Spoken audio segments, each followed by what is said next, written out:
প্রথম আল্লাহ সৃষ্টি করেছেন কি? আল্লাহর কথার কোনো গোয়া মাথা আমি কিছুই পাই না।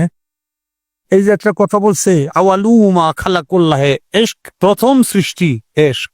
আওয়ালুমা খালাকুল্লাহে মির নূরি, প্রথম সৃষ্টি নূর। আওয়ালুমা খালাকুল্লাহে আরশ, প্রথম সৃষ্টি আমার আরশ। আওয়ালুমা খালাকুল্লাহে রূহ। প্রথম আল্লাহ সৃষ্টি করেছেন কি? কলম।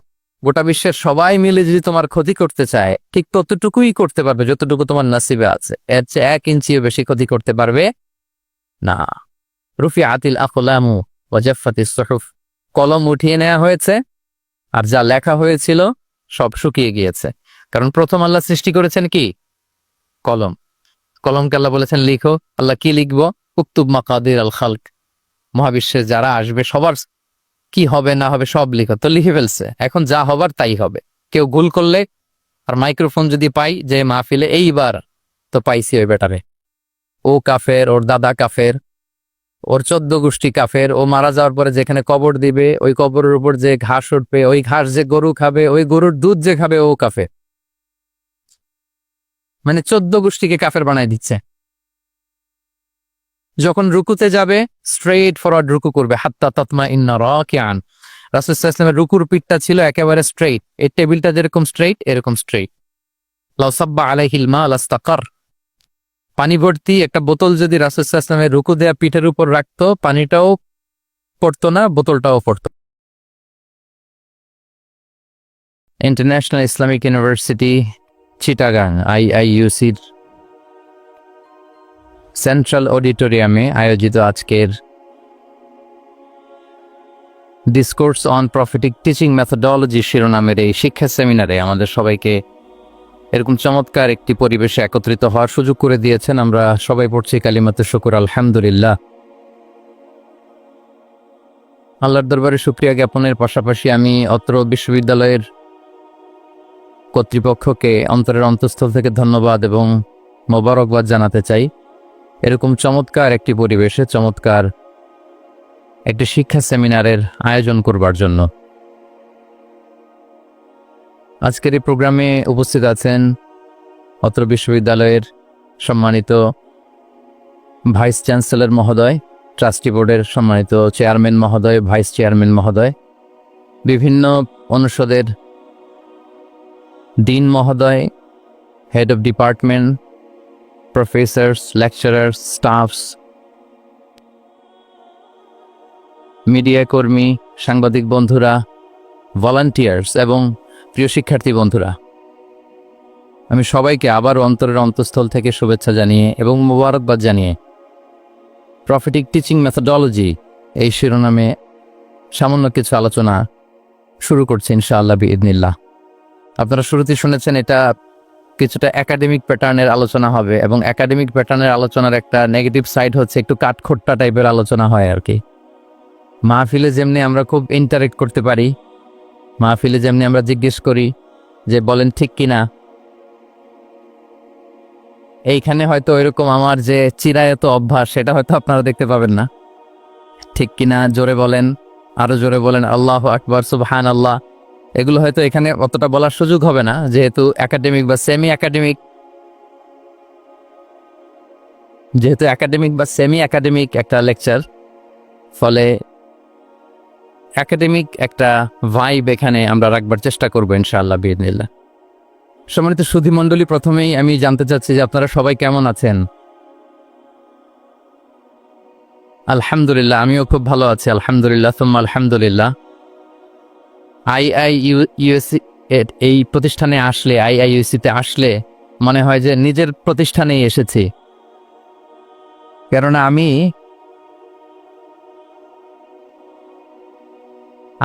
IIUM এর ছাত্র আর কি, ইন্টারন্যাশনাল ইসলামিক ইউনিভার্সিটি মালয়েশিয়ার ছাত্র। তো ফলে আমার কাছে মনে হয় যে IIUM এর বাংলাদেশি ভার্সন হচ্ছে IIUC, এবং IIUM থেকে আমরা যারা পড়াশোনা করেছি, আমাদের সমসাময়িক বা আমাদের সিনিয়র্স, আমাদের অনেক ভাইরা এখানে সম্মানিত শিক্ষক হিসেবে কর্মরত আছেন। আমি ব্যাচেলর করেছি আল আজহার ইউনিভার্সিটিতে, সেখানকারও আমাদের অনেক সিনিয়র ভাইরা এখানে কর্মরত আছেন আলহামদুলিল্লাহ। তো নানা দিক থেকে নানাভাবে IIUCর সাথে আমরা কানেক্টেড। এখানে আসার পর মনে হচ্ছে যে আমি কোনো একটা অ্যালুমনাই প্রোগ্রামে আসছি, মানে একদিক থেকে আইআইইউএম এর আমাদের টিচার্স যারা আছেন ওনারা, আবার আল আজহার থেকে যারা এখানে শিক্ষকবৃন্দ আছেন ওনারাও আছেন আলহামদুলিল্লাহ। তো সব মিলিয়ে এই বিবেচনায় আমার কাছে মনে হয় যে আমি নিজের প্রতিষ্ঠানে এসেছি আলহামদুলিল্লাহ। প্রথমে আমি বলে রাখছি যে আমি খুবই সম্মানিত বোধ করছি যে এরকম চমৎকার একটি শিক্ষা সেমিনারে আমাকে আলোচনা করবার সুযোগ দেওয়া হয়েছে এই চমৎকার বিশ্ববিদ্যালয়ে। আমার সামনে অনেক বিদগ্ধ স্কলার্স, রিসার্চার, বিদগ্ধ আলেমে দ্বীন ওনাদেরকে আমি দেখতে পাচ্ছি। ওনারা যদি আজকের সেমিনারে আলোচনা করতেন, আমি নিচে বসে শুনতে পারলে আমি অনেক কিছু শিখতে পারতাম, সেটাই বেশি সুন্দর দেখাতো আর কি। কিন্তু সম্মানিত উস্তাজদের নির্দেশক্রমে, অনুমতিক্রমে আমি আজকের এই সেমিনারের টপিকের উপর কিছু কথা উপস্থাপন করবার চেষ্টা করব ইনশাআল্লাহ বিইذনিল্লাহ। সম্মানিত শুধু আপনারা টপিকটা নিশ্চয়ই স্টেজের ব্যাকড্রপে দেখতে পাচ্ছেন যে সেখানে খুব বড় ফন্টে লেখা আছে discourse on prophetic teaching methodology, অর্থাৎ আল্লাহ রাসূল সাল্লাল্লাহু আলাইহি ওয়া আলিহি ওয়াসাল্লামের শিক্ষা পদ্ধতি বা পাঠদান পদ্ধতি কেমন ছিল, তিনি কিভাবে শিখাতেন। আমরা জানি যে আল্লাহ রাসূল সাল্লাল্লাহু আলাইহি ওয়াসাল্লাম একজন শিক্ষক ছিলেন, অসাধারণ অনন্য একজন মার্ভেলাস শিক্ষক ছিলেন। শুধু শিক্ষকই ছিলেন না, বরং তিনি শিক্ষকদেরও শিক্ষক ছিলেন। এবং তিনি নিজ হাতে এমন কিছু শিক্ষার্থী তিনি তৈরি করেছিলেন, গড়ে তুলেছিলেন, যারা এই পৃথিবীর ইতিহাসে শ্রেষ্ঠ প্রজন্ম হিসেবে স্বীকৃত। খয়রুল কুরুন, the best generation ever on earth, এই পৃথিবীর শ্রেষ্ঠতম প্রজন্ম হিসেবে তারা স্বীকৃত হয়েছেন। এবং তিনি তার শিক্ষা পদ্ধতির মধ্য দিয়ে গোটা বিশ্বকে সততা শিখিয়েছেন, সভ্যতা শিখিয়েছেন, মানবিকতা শিখিয়েছেন, স্পিরিচুয়ালিটি শিখিয়েছেন, আধ্যাত্মিকতা। তিনি আমাদেরকে শিখিয়েছেন পরিমিতিবোধ, তিনি আমাদেরকে শিখিয়েছেন জীবনবোধ, আমাদের স্রষ্টার সাথে তিনি আমাদেরকে পরিচিত করেছেন, এবং সফলতার সহজ এবং সরল পথ তিনি আমাদেরকে বাতলে দিয়েছেন। তো আজকের এই ডিসকোর্সে বেসিকলি আমরা ওনার লাইফ স্কেলের একটা দিক নিয়ে ফোকাস করব, অর্থাৎ ওনার পাঠদান পদ্ধতি, কিভাবে তিনি সাহাবাদের সাথে ইন্টারেক্ট করতেন, তাদেরকে শিখাতেন, পাঠ দিতেন। শুধুমাত্র কেবলমাত্র এই বিষয়টাতে আমরা ফোকাস করবার চেষ্টা করব ইনশাআল্লাহ। আমি আমার আলোচনার শুরুতে সূরাতুল বাকারার একটি আয়াত তেলাওয়াত করেছি, 129 নম্বর আয়াত। এই আয়াতটি বেসিকলি আল্লাহ রাসূল সাল্লাল্লাহু আলাইহি ওয়া আলিহি ওয়াসাল্লামের জন্য সাইয়েদনা ইব্রাহিম আলাইহিস সালাম দোয়া করেছিলেন মক্কার ধুধুমরু প্রান্তরে। এখনকার মক্কার মতো না, তখন জনমানব শূন্য মক্কা ছিল, ধুধুমরু প্রান্তর, চারিদিকে কেউ নেই। তো এরকম একটি ব্যারেন ল্যান্ডে সাইয়েদনা ইব্রাহিম আলাইহিস সালাম আল্লাহ তাআলার কাছে একটা দোয়া করেছিলেন। ওই দোয়াটাই আল্লাহ তাআলা সরাসরি কোট করেছেন সূরা বাকারায় 129 নম্বর আয়াতে। এবং সেখানে তিনি বলেছেন, রব্বানা ওয়াবআথ ফীহিম রাসূলাম মিনহুম ইয়াতলু আলাইহিম আয়াতিকা ওয়া ইউআল্লিমুহুমুল কিতাবা ওয়াল হিকমা ওয়া ইউযাক্কিহিম ইন্নাকা আনতাল আজিজুল হাকীম। মানে হে আমাদের রব, এই ভূখণ্ডের মধ্য থেকেই এই জনপদবাসীর জন্য আপনি একজন রাসূল প্রেরণ করুন, যিনি আপনার নিদর্শনসমূহ তাদের সামনে পাঠ করে শোনাবে, যিনি আপনার কিতাব তাদেরকে শিক্ষা দিবে, তাদেরকে পরিশুদ্ধ করবে, তাদেরকে প্রজ্ঞা শিখাবে, পরিশুদ্ধ করবে। এবং নিশ্চয় আপনি পরাক্রমশালী, নিশ্চয় আপনি প্রজ্ঞাময়। এই দোয়াটি ছিল সাইয়েদনা ইব্রাহিম আলাইহিস সালামের। এবং রাসূল সাল্লাল্লাহু আলাইহি ওয়াসাল্লাম আগমনের প্রায় 2500 বছর আগে ইব্রাহিম আলাইহিস সালাম এই দোয়াটি করেছিলেন। 2500 বছর আগে, যখন কেউ ছিল না মক্কায়। মক্কা ওয়াজ এ টোটালি ব্যারন ল্যান্ড, কোন গাছপালা ছিল না, কিছু ছিল না। সেই দোয়া আল্লাহ তাআলা কবুল করেছিলেন। এবং এই দোয়ায় বেসিক্যালি তিনি আখিরি নবীর জন্য 4টা ফিচার কামনা করেছেন, যে আল্লাহ এই 4টা ফিচার দিয়ে আপনি নবী পাঠাবেন। এর মধ্যে একটা ছিল ওয়া ইউআল্লিমুহুমুল কিতাব, যে এমন নবী যেন হয় তিনি এই জনপদের লোকদেরকে কিতাব শিখাবে। কি শিখাবে? কিতাব। ওয়া ইউআল্লিমুহুমুল কিতাব, তার মানে রাসূল সাল্লাল্লাহু আলাইহি ওয়াসাল্লাম তিনি যে শিক্ষক হয়ে আসবেন, তিনি যে আল্লাহর কিতাব পৃথিবীবাসীকে শোনাবেন, তেলাওয়াত করে শোনাবেন, শেখাবেন, এই দোয়া রাসূল সাল্লাল্লাহু আলাইহি ওয়াসাল্লাম আগমনের 2500 বছর আগে সাইয়েদনা ইব্রাহিম আলাইহিস সালাম করেছিলেন। এবং রাসূল সাল্লাল্লাহু আলাইহি ওয়াসাল্লাম নিজেও বিভিন্ন হাদিসে ঘোষণা করেছেন যে আমি শিক্ষক হিসেবে প্রেরিত হয়েছি। ওয়া ইন্নামা বুইসতু মুআল্লিমান, আমি এই পৃথিবীতে শিক্ষক হিসেবে এসেছি। রাসূল সাল্লাল্লাহু আলাইহি ওয়াসাল্লাম দুইটা গ্রুপ দেখলেন মসজিদে। এক গ্রুপ তারা জিকির আজকার করে, আরেক গ্রুপ তারা রিসার্চ করে, গবেষণা করে। রাসূল সাল্লাল্লাহু আলাইহি ওয়াসাল্লাম বললেন দুই দলই ভালো কাজ করতেছে, কিন্তু রাসূল সাল্লাল্লাহু আলাইহি ওয়াসাল্লাম যারা গবেষণা করতেছে, পড়াশোনা করতেছে, ফিকহ নিয়ে আলোচনা করতেছে, তাদের সাথে যেয়ে বসে গেলেন। আর তিনি বললেন, ওয়া ইন্নামা বুইসতু মুআল্লিমান, আমি এই গ্রুপকে প্রায়োরিটি দিয়েছি কারণ আমি নিজেই শিক্ষক হিসেবে প্রেরিত হয়েছি। তারা অজ্ঞদেরকে শিক্ষা দিচ্ছে, জাহেলদেরকে, যারা কিছু জানে না, জ্ঞানের ছোঁয়া যাদের মধ্যে লাগেনি, এই গ্রুপ তাদেরকে এনলাইটেন করছে, আলোকিত করছে, ফলে আমি তাদেরকে প্রায়োরিটি দিলাম, তাদের সাথে বসে গেলাম। ওয়া ইন্নামা বুইসতু মুআল্লিমান, কারণ আমি পৃথিবীতে শিক্ষক হিসেবে প্রেরিত হয়েছি। তাহলে ইব্রাহিম আলাইহিস সালামের দোয়ার ফসল তিনি, হি কেম এজ এ টিচার, কারণ ইব্রাহিম আলাইহিস সালাম দোয়া করেছিলেন, আল্লাহ এমন নবী পাঠাবেন যিনি ইউআল্লিমুহুমুল কিতাব, এই জনপদের লোকদেরকে কিতাব শিখাবে। এবং রাসূল সাল্লাল্লাহু আলাইহি ওয়াসাল্লাম নিজেও বলেছেন, আমি শিক্ষক হিসেবে প্রেরিত হয়েছি। এবং জ্ঞানার্জনকে রাসূল সাল্লাল্লাহু আলাইহি ওয়াসাল্লাম বাধ্যতামূলক করেছেন, ম্যান্ডেটরি ফর অল। এবং জ্ঞান যে সবাই অর্জন করবে এটা তিনি বলেছেন, এটা সবার জন্য অবধারিত, শিক্ষার জন্য, এটা মানুষের মৌলিক অধিকার। তিনি বলেছেন, তলাবুল ইলমি ফারিদাতুন আলা কুল্লি মুসলিম, পৃথিবীর প্রতিটি মুসলমানের জন্য জ্ঞান অর্জন এটা ফারিদা, আবশ্যক, ম্যান্ডেটরি, এটা অপশনাল না, এটা কম্পালসারি। এবং নারী পুরুষ নির্বিশেষে সবার জন্য, এমন না যে শুধু পুরুষদের জন্য। রাসূল সাল্লাল্লাহু আলাইহি ওয়াসাল্লাম বলেছেন, আলা কুল্লি মুসলিম, প্রতিটি মুসলিমের জন্য জ্ঞানার্জন এটা আবশ্যক। আলহামদুলিল্লাহ, আমাদের অনেক বোনেরাও আজকের হল রুমে এসছে, এবং রাসূল সাল্লাল্লাহু আলাইহি ওয়াসাল্লাম একটা স্পেশাল ডে নির্ধারণ করেছিলেন, special day for teaching women, মদিনার নারীদেরকে পাঠদানের জন্য, শেখানোর জন্য তিনি একটা স্পেশাল ডে নির্ধারণ করেছিলেন। এবং নারীদের আগ্রহের কারণেই তিনি সেটা করেছিলেন। তারা একবার এসে রাসূল সাল্লাল্লাহু আলাইহি ওয়াসাল্লামকে বললেন যে, গলাবানা আলাইকা রিজাল ফাজআলনা ইয়াওমান মিন নাফসিক, হে নবী, আমাদের মনে হচ্ছে পুরুষরা বেশি প্রায়োরিটি পেয়ে যায়, আপনি আমাদের জন্য স্পেশাল একটা ডে নির্ধারণ করেন, একটা দিন, যে দিন এসে আমরা আপনার কাছ থেকে অনেক কিছু শিখবো, জানবো।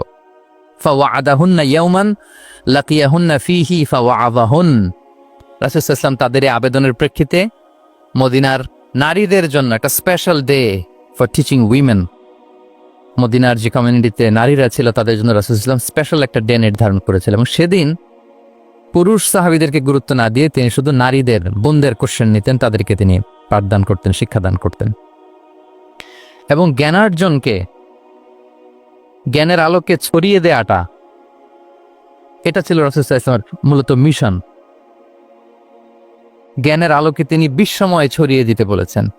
নলেজ হ্যাজ নো বাউন্ডারিজ, এটার কোনো বাউন্ডারি থাকবে না, গোটা বিশ্বের জন্য আমরা জ্ঞানকে ছড়িয়ে দেই, এটার ব্যাপারে তিনি আমাদেরকে উদ্বুদ্ধ করেছেন। তিনি বলেছেন, বাল্লিগু আন্নি ওয়ালাউ আয়া, আমার পক্ষ থেকে একটি কথা, একটি বাণী, একটি আয়াত হলেও তোমরা পৌঁছে দাও। তাহলে তিনি আমাদেরকে জ্ঞানের এই আলো বিশ্বময় ছড়িয়ে দিতে উদ্বুদ্ধ করেছেন।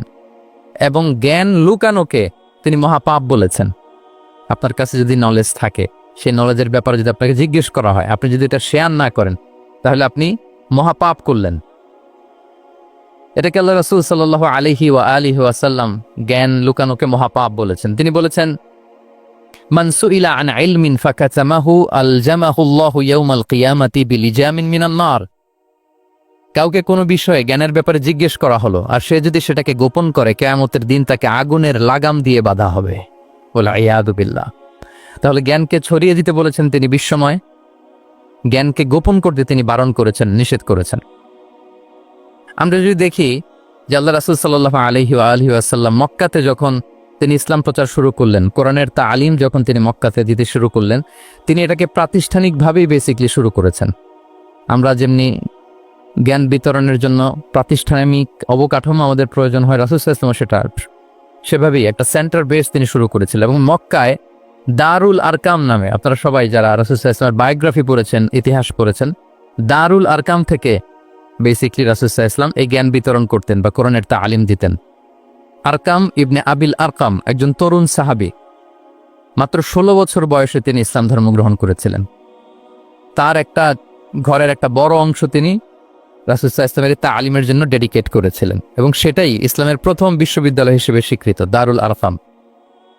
এবং মজার ব্যাপার হচ্ছে, ওনার ঘরটা সিলেক্ট করার পেছনে স্ট্র্যাটেজিক অনেক কারণ ছিল। কারণ সে ছিল বানু মাখজুম গোত্রের, মানে কোরাইশের শত্রু, কোরাইশের রাইভাল ছিল বানি মাখজুম। রাসূল সাল্লাল্লাহু আলাইহি ওয়াসাল্লাম ছিলেন কোন বংশের? বলেন তো সবাই, কোন বংশের? কোরাইশ বংশের। আর আবু জাহাল ছিল কোন বংশের? না, সে বানু মখজুম থেকে ছিল। So Banu মখজুম was the rival of Quraish. তারা ছিল কোরাইশদের সাথে একটা হাড্ডাহাড্ডি লড়াই, শত্রুর মতো আর কি। রাসূল সাল্লাল্লাহু আলাইহি ওয়াসাল্লাম কোরাইশি কারো ঘর বেছে নেন নাই, বরং বানু মখজুম গোত্রের এক তরুণ আরকাম, তার ঘরটা তিনি বেছে নিয়েছিলেন এবং স্ট্র্যাটেজিক্যালি এত চমৎকার একটা পজিশনে ছিল। মাত্র 130 মিটার ডিস্টেন্স ছিল কাবা থেকে 130 মিটার দক্ষিণ পূর্বে এই আরকাম রাদিয়াল্লাহু তাআলা আনহুর ঘর ছিল।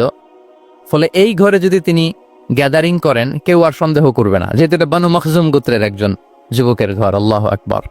তো রাসূল সাল্লাল্লাহু আলাইহি ওয়াসাল্লাম এই দারুল আরকামে বসেই বেসিক্যালি তিনি এই কোরআনের তালিম, এই শিক্ষা, এই পাঠদান মক্কাতে সেন্টার বেস তিনি শুরু করেছিলেন।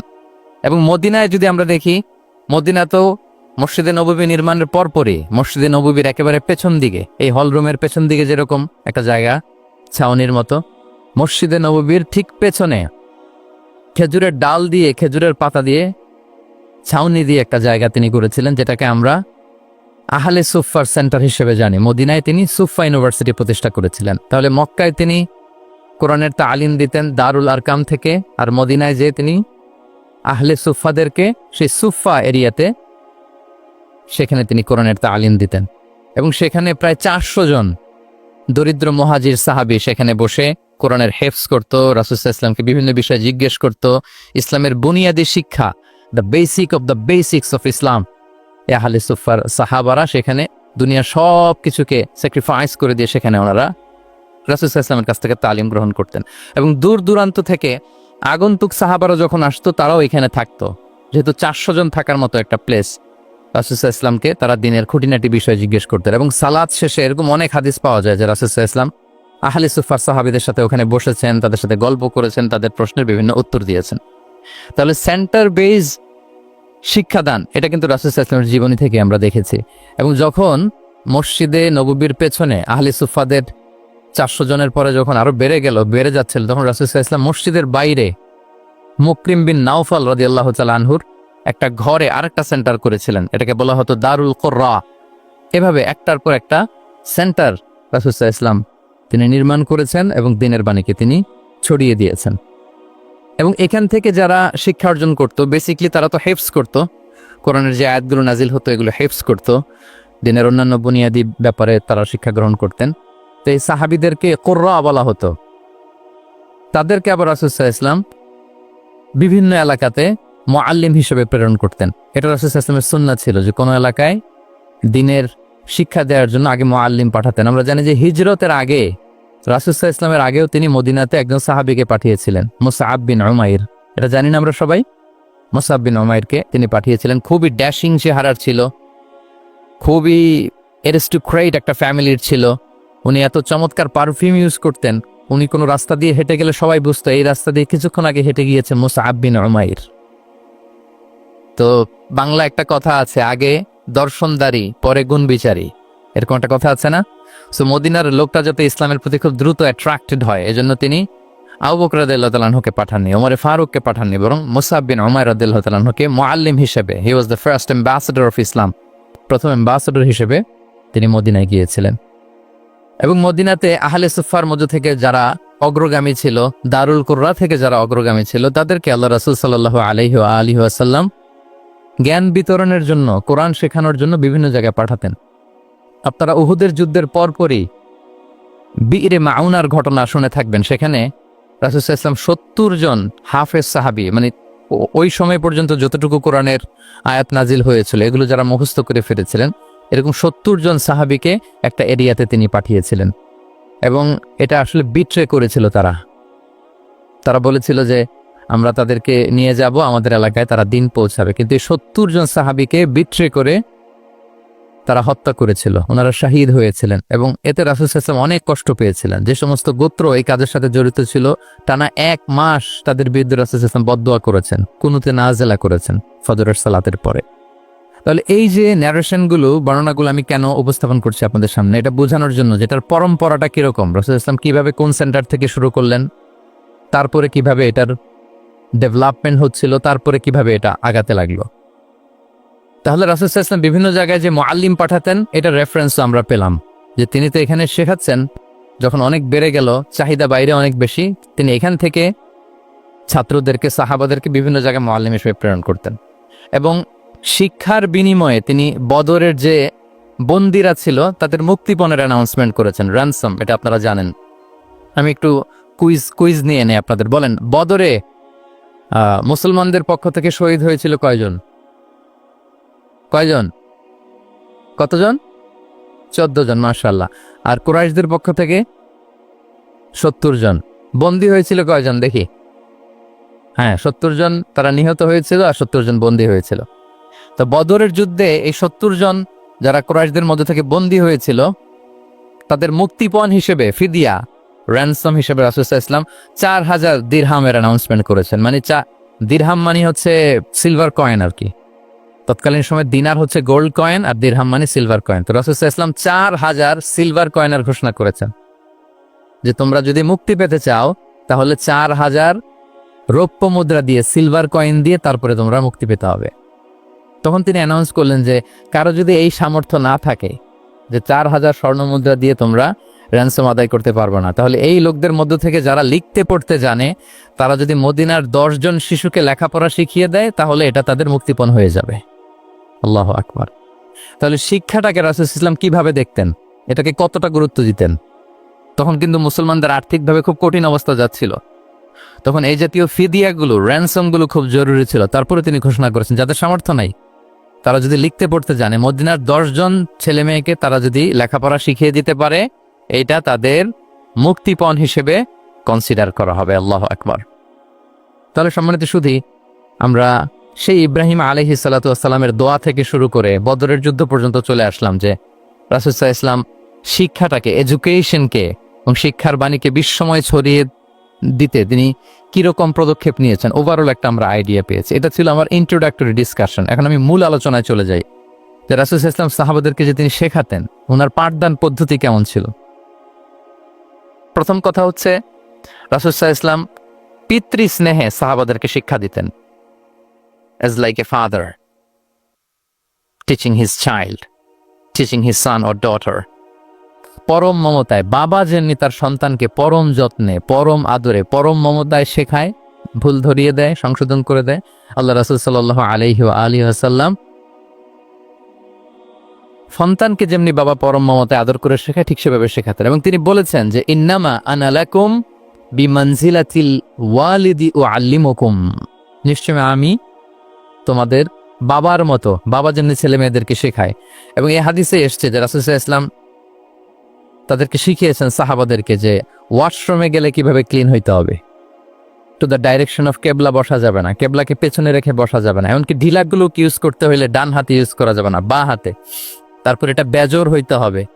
এরকম ধরে ধরে উম্মাকে শিখিয়েছেন। নারীদের মেনস্ট্রুয়েশনাল পিরিয়ডের ব্যাপারে বিধানগুলো শিখিয়েছেন। স্বামী স্ত্রীর অন্তরঙ্গ মুহূর্তের ব্যাপারে মাসআলা কি, ব্যাপারগুলো কি, লিগ্যাল অপিনিয়ন কি, ধরে ধরে বাবা মা যেমনি ছেলে মেয়েদেরকে ধরে ধরে শিখিয়ে দেয় যে এইভাবে this is good and this is bad, dos and don'ts যেমনি মা বাবা শেখায়, আল্লাহ রাসূল সাল্লাল্লাহু আলাইহি ওয়াসাল্লাম বলেন ইন্নামা আনা লাকুম বিমানজিলাতিল ওয়ালিদি উআল্লিমুকুম, আমি তোমাদের বাবার মতো, বাবা যেমনি শেখায় পরম মমতায়, এভাবে আমি তোমাদেরকে শিক্ষা দিই।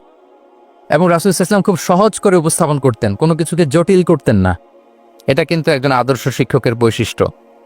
মানে as easier as you can, যত সহজ করে আপনি আপনার প্রেজেন্টেশনটা করতে পারবেন তত বেশি আপনার শিক্ষার্থীরা আপনার কাছ থেকে ওই মেসেজ, ওই শিক্ষা, সেটা ওই বার্তাটা তারা গ্রহণ করতে পারবে। এবং সহিহ মুসলিমের হাদিস, আল্লাহ রাসূল সাল্লাল্লাহু আলাইহি ওয়াসাল্লাম তিনি বলেন ইন্নাল্লাহা লাম ইয়াবআসনি মুআন্নিতান ওয়ালা মুতাআন্নিতান ওয়ালাকিন বাআসানি মুআল্লিমান মুয়াসসিরান। আল্লাহু আকবার। আল্লাহ তাআলা আমাকে কঠোরতা আরোপকারী, জটিলকারী করে প্রেরণ করেননি, বরং সহজভাবে, সহজ পন্থায় শিক্ষাদানকারী শিক্ষক হিসেবে প্রেরণ করেছেন। লিটারেলি তিনি মুয়াসসিরান শব্দটা ব্যবহার করেছেন। যেহেতু এখানে ইসলামিক স্টাডিজ, কোরআন, হাদিস যে ডিপার্টমেন্টের শিক্ষার্থী বন্ধুরা আপনারা যারা আছেন, আপনারা শব্দের অর্থটা লিটারালি বুঝতে পারতেছেন। তিনি বলেছেন মুআল্লিমান মুয়াসসিরান, আমি সহজপন্থী শিক্ষক হিসেবে প্রেরিত হয়েছি। কোনো জিনিসকে কঠোরতা আরোপ করার জন্য, কঠিন করে প্রেজেন্ট করার জন্য আল্লাহ আমাকে পাঠাননি। রাসূল সাল্লাল্লাহু আলাইহি ওয়াসাল্লাম used to make things easy and easy, খুব সহজ করে উপস্থাপন করতেন। এবং রাসূল সাল্লাল্লাহু আলাইহি ওয়াসাল্লামের শিক্ষাদান পদ্ধতি ছিল অপটিমিস্টিক, আশাব্যঞ্জক, আশাবাদী। অর্থাৎ তিনি যখন কিছু বলতেন, শেখাতেন, মানুষ আশাবাদী হয়ে উঠতো, কনফিডেন্ট পেত, ভয় পেত না। আমরা অনেক সময় মানুষকে খুব ভয় দেখাই, রাসূল সাল্লাল্লাহু আলাইহি ওয়াসাল্লাম কাউকে যখন কোনো দায়িত্ব দিয়ে কোথাও প্রেরণ করতেন, ওনার বিখ্যাত হাদিস তিনি বলতেন, ইয়াসসিরু ওয়ালা তুআসসিরু বাশশিরু ওয়ালা তুনাফিরু, সহজ করো, কঠিন করো না। সুসংবাদ দাও, দিন থেকে মানুষকে ভাগিয়ে দিও না। মানে আমাদের প্রেজেন্টেশন যেন এমন না হয় যে আমাদের কথা শুনে মানুষ ভাগে, কাছে কাছে আসে না, বরং এমনভাবে প্রেজেন্টেশন করো যাতে মানুষ কাছে আসে, কমফোর্ট ফিল করে, ওইটাকে রিসিভ করে এবং জীবনের সাথে সে অ্যাডজাস্ট করতে পারে। এবং তিনি যখন বুঝাতেন, সাহাবাদেরকে যখন কোনো জিনিস বুঝাতেন, খুব ধীরস্থিরভাবে কথা বলতেন। কখনো কথা বলার ক্ষেত্রে রাশিং করতেন না, তাড়াহুড়ো করতেন না, নেভার এভার। এবং অনেক সাহাবারা খুব দ্রুত হাদিস বর্ণনা করলে আম্মা জান আয়েশা রাদিয়াল্লাহু তাআলা আনহা এটা অপছন্দ করতেন। বিশেষ করে আবু হুরায়রা রাদিয়াল্লাহু তাআলা আনহুর ব্যাপারে তিনি অবজেকশন দিয়েছিলেন যে তুমি যেভাবে বলো, নবী সাল্লাল্লাহু আলাইহি ওয়াসাল্লাম কিন্তু এত দ্রুত বলতেন না, তুমি যেমনি গড়গড় করে বর্ণনা করো। আল্লাহ রাসূল সাল্লাল্লাহু আলাইহি ওয়াসাল্লাম এত দ্রুত বর্ণনা করতেন না। লাম ইয়াকুন ইয়াসরুদুল হাদিসা কাসারদিকুম কানা ইউহাদ্দিসু হাদিসান লাউ আদ্দাহুল আদ্দু লা আহসাহু। এমন ভাবে প্রিয় নবী কথা বলতেন যে কেউ যদি চাইতো তিনি এই কথার মধ্যে কয়টা বাক্য বলেছেন, কয়টা শব্দ বলেছেন, চাইলে হাতে গুনে ফেলতে পারত। এত প্রিসাইজ এন্ড ক্লিয়ার ছিল। তিনি কয়টা বাক্য বললেন এই বক্তব্যে, কয়টা শব্দ বললেন, এটাও গুনে ফেলা যেত। আল্লাহু আকবার। কানা ইয়াতাকাল্লামু বিকালামিন বাইনাহু ফাসলুন ইয়াহফাযুহু মান জালাসা ইলাই। এবং কথা বলতে বলতে মাঝখানে পজ দিতেন, মানে একটু থামতেন, ফলে যারা শুনতো তারা একেবারে মুখস্থই করে ফেলতে পারত। আল্লাহু আকবার। এটা কিন্তু একজন আদর্শ শিক্ষকের বৈশিষ্ট্য যে যখন আমরা ক্লাস নিব, যখন আমরা বুঝাবো, খুব ধীরস্থির ভাবে আমি কথা বলবো, মাঝে মাঝে পজ দিব। রাসূল সাল্লাল্লাহু আলাইহি ওয়াসাল্লাম পজ দিতেন, থামতেন, যাতে ছাত্ররা নিতে পারে। সব শিক্ষার্থীদের এক ধরনের ক্যাপাসিটি না, ক্যাপাসিটি ইস্যু নিয়ে আমি সামনে কথা বলতেছি ইনশাআল্লাহ। তো তাহলে এইভাবে তিনি বেসিকলি তালিম দিতেন বা প্রেজেন্ট করতেন। আচ্ছা, শিক্ষা দেওয়ার ক্ষেত্রে দুইটা ধরন ছিল রাসূল সাল্লাল্লাহু আলাইহি ওয়াসাল্লামের। কখনো হয়তো ওয়ান অন ওয়ান মিটিং, একজন সাহাবীকে টার্গেট করে তাকে কিছু শেখাচ্ছেন, জানাচ্ছেন বা বলছেন। আবার কখনো একজন না, একাধিক সাহাবী বা অনেক সাহাবীদেরকে, অনেক মানুষকে তিনি অ্যাড্রেস করছেন। তাহলে এই দুইভাবে তিনি অ্যাড্রেস করতেন। এক নাম্বার হচ্ছে প্রাইভেট লার্নিং সেশন, আর একটা হচ্ছে পাবলিক লার্নিং সেশন। দুইটাই রাসূল সাল্লাল্লাহু আলাইহি ওয়াসাল্লামের সিরা যদি আপনি স্ক্যানিং করেন আপনি পাবেন। প্রাইভেটলি এরকম অনেক হাদিস পাওয়া যায় যে হাদিসগুলোতে দেখা যায় যে রাসূল সাল্লাল্লাহু আলাইহি ওয়াসাল্লাম ওয়ান অন ওয়ান মিটিং করেছেন, শুধু একজনকে কিছু শেখাচ্ছে। এটা স্পেশালি হতো যখন তিনি কারোর সাথে রাইট শেয়ার করতেন। রাইট অর্থাৎ তিনি ওটে ছিলেন, ওটের পেছনে আরেকজন সাহাবী বসা, তিনি গাধার উপরে বসা, পেছনে আরেক সাহাবী বসা, তিনি খচ্চরের উপর বসা, আরেক সাহাবী বসা। যখন তিনি রাইট শেয়ার করতেন, এরকম ভুরি ভুরি হাদিস আপনারা পাবেন যে মুআয ইবনে জাবাল বলতেছে যে কুনতু রদিফা রাসূলিল্লাহ, কুনতু খালফা রাসূলিল্লাহ। আমরা একবার আল্লাহ রাসূল সাল্লাল্লাহু আলাইহি ওয়াসাল্লামের সাথে আমি একবার ওটের পেছনে বসা ছিলাম। আব্দুল ইবনে আব্বাস বলতেছেন আমি ওটের পেছনে বসা ছিলাম। ফদল ইবনে আব্বাস বলতেছেন আমি একবার একটা খচ্চরের পেছনে বসা ছিলাম। when he was sharing his riding যখন শেয়ার করতেন, ওই মুহূর্তগুলোতে এমন চমৎকার চমৎকার কিছু বার্তা রাসূল সাল্লাল্লাহু আলাইহি ওয়াসাল্লাম ওই সাহাবীদেরকে দিয়েছেন যেগুলো আমরা হাদিস গ্রন্থগুলোতে পড়ে অবাক হয়ে যাই। তাহলে এক নাম্বার হচ্ছে private learning session, one on one meeting, যেটা one to one conversation, very interactive. এটা অন্য কেউ নাই, একজন সাহাবীকে কিছু বলছেন, একজনের সাথে বসা। আচ্ছা, এরকম একটা ছোট্ট হাদিস যদি শেয়ার করি, আব্দুল্লাহ ইবনে আব্বাস রাদিয়াল্লাহু তাআলা আনহু বলেন কুনতু খালফা রাসূলিল্লাহি সাল্লাল্লাহু আলাইহি ওয়াসাল্লাম ইয়াওমান। একদিন আমি, এই যে দেখেন বর্ণনা ভঙ্গি কেমন, একদিন আমি রাসূল সাল্লাল্লাহু আলাইহি ওয়াসাল্লামের পেছনে বসা, মানে কোন একটা ওটের উপর বা গাধার উপরে বসা। ফাকালা, তিনি বললেন ইয়া গুলাম, হে কিশোর। রাসূল সাল্লাল্লাহু আলাইহি ওয়াসাল্লামের শব্দ চয়নগুলো অসাধারণ। আমরা অনেক হাদিস আজকে শেয়ার করার চেষ্টা করব, আপনি বাক্য চয়ন, শব্দ চয়ন শুনলে অবাক হবেন। ইয়া গুলাম, হে কিশোর, ইন্নী উআল্লিমুকা কালিমাতিন, আমি তোমাকে চমৎকার কিছু কথা শিখিয়ে দিচ্ছি, শোনো। তখন কিন্তু কেউ নাই। এই হাদিস উনি বর্ণনা না করলে আমরা জানতে পারতাম না, কারণ ওনারা এক ওটের উপরে বা ঘোড়ার উপরে ছিলেন। পরে যখন আব্দুল ইবনে আব্বাস এটা ন্যারেট করলেন তখন আমরা জানতে পেরেছি। তো এটা ছিল প্রাইভেট লার্নিং সেশন, শুধু ওনার সাথে। তোমাকে কিছু কথা শিখিয়ে দেই। ইহফাদিল্লাহ ইয়াহফাযকা, ইহফাদিল্লাহ তাজিদহু তুজাহাক। এটা অনেকের মুখস্থ আছে না, বিখ্যাত হাদিস আল আরবাউন আন-নববিয়ার ভেতরেও আছে। তুমি আল্লাহর বিধানগুলোকে সংরক্ষণ করো, রক্ষণাবেক্ষণ করো, টেক কেয়ার করো, আল্লাহ তোমার টেক কেয়ার করবেন। তুমি আল্লাহর বিধান টেক কেয়ার করো, আল্লাহ তোমার পাশে থাকবেন। ইযা সাআলতা ফাসআলিল্লাহ, হে আব্দুল্লাহ যখন চাইবে আল্লাহর কাছে চাইবে, যখন ফরিয়াদের হাত তুলবে কেবলমাত্র আল্লাহর কাছেই তুলবে। ওয়া ইযা ইসতাআনতা ফাসতাঈন বিল্লাহ, যখন সাহায্য চাইবে কেবল আল্লাহর কাছেই সাহায্য চেয়েও। ওয়া আলাম আন্নাল উম্মাতা লাউ ইজতামাআত আলা আন ইয়ানফাউকা বিশাইইন লাম ইয়ানফাউকা ইল্লা বিশাইইন কদ কাতাবাহুল্লাহু লাক। গোটা বিশ্বের সবাই মিলে যদি তোমার কোনো উপকার করতে চায় তাহলে ততটুকুই করতে পারবে যতটুকু আল্লাহ তোমার ভাগ্যে রেখেছে। আল্লাহ যতটুকু উপকার তোমার ভাগ্যে রেখেছে ততটুকুই হবে। ওয়া ইন ইজতামাউ আলা আন ইয়াদুররুকা বিশাইইন লাম ইয়াদুররুকা ইল্লা বিশাইইন কদ কাতাবাহুল্লাহু আলাইক। গোটা বিশ্বের সবাই মিলে যদি তোমার ক্ষতি করতে চায় ঠিক ততটুকুই করতে পারবে যতটুকু তোমার নসিবে আছে। এর চেয়ে 1 ইঞ্চিও বেশি ক্ষতি করতে পারবে না। রুফিআতিল আকলামু ওয়া জাফফাতিস সুহুফ, কলম উঠিয়ে নেওয়া হয়েছে, এখন যা হবার তাই হবে। তাহলে দেখেন আকীদা সংক্রান্ত, ইসলামের বুনিয়াদী বিশ্বাস সংক্রান্ত চমৎকার কিছু লার্নিং, কিছু লেসন আল্লাহ রাসূল সাল্লাল্লাহু আলাইহি ওয়াসাল্লাম আব্দুল্লাহ ইবনে আব্বাসকে দিয়েছেন, এবং এটা ছিল 1-on-1 meeting, private learning session. আর কেউ ছিল না তখন। আব্দুল্লাহ ইবনে আব্বাস এটা শুনেছেন এবং আমাদের কাছে বর্ণনা করেছেন। আচ্ছা, এটা গেল একটা। আরেকটা কি বলেছিলাম? একটা তো প্রাইভেট লার্নিং সেশন, আরেকটা পাবলিক। বলেন আমার সাথে, মেক এ নয়েজ। আরেকটা কি? Public learning session. ওইটা একা একা না, হয়তো অনেক সাহাবী একসাথে আছে, তাদেরকে কিছু বলছেন বা শেখাচ্ছেন, অথবা হিউজ কংগ্রিগেশন, অনেক বড় গ্যাদারিং।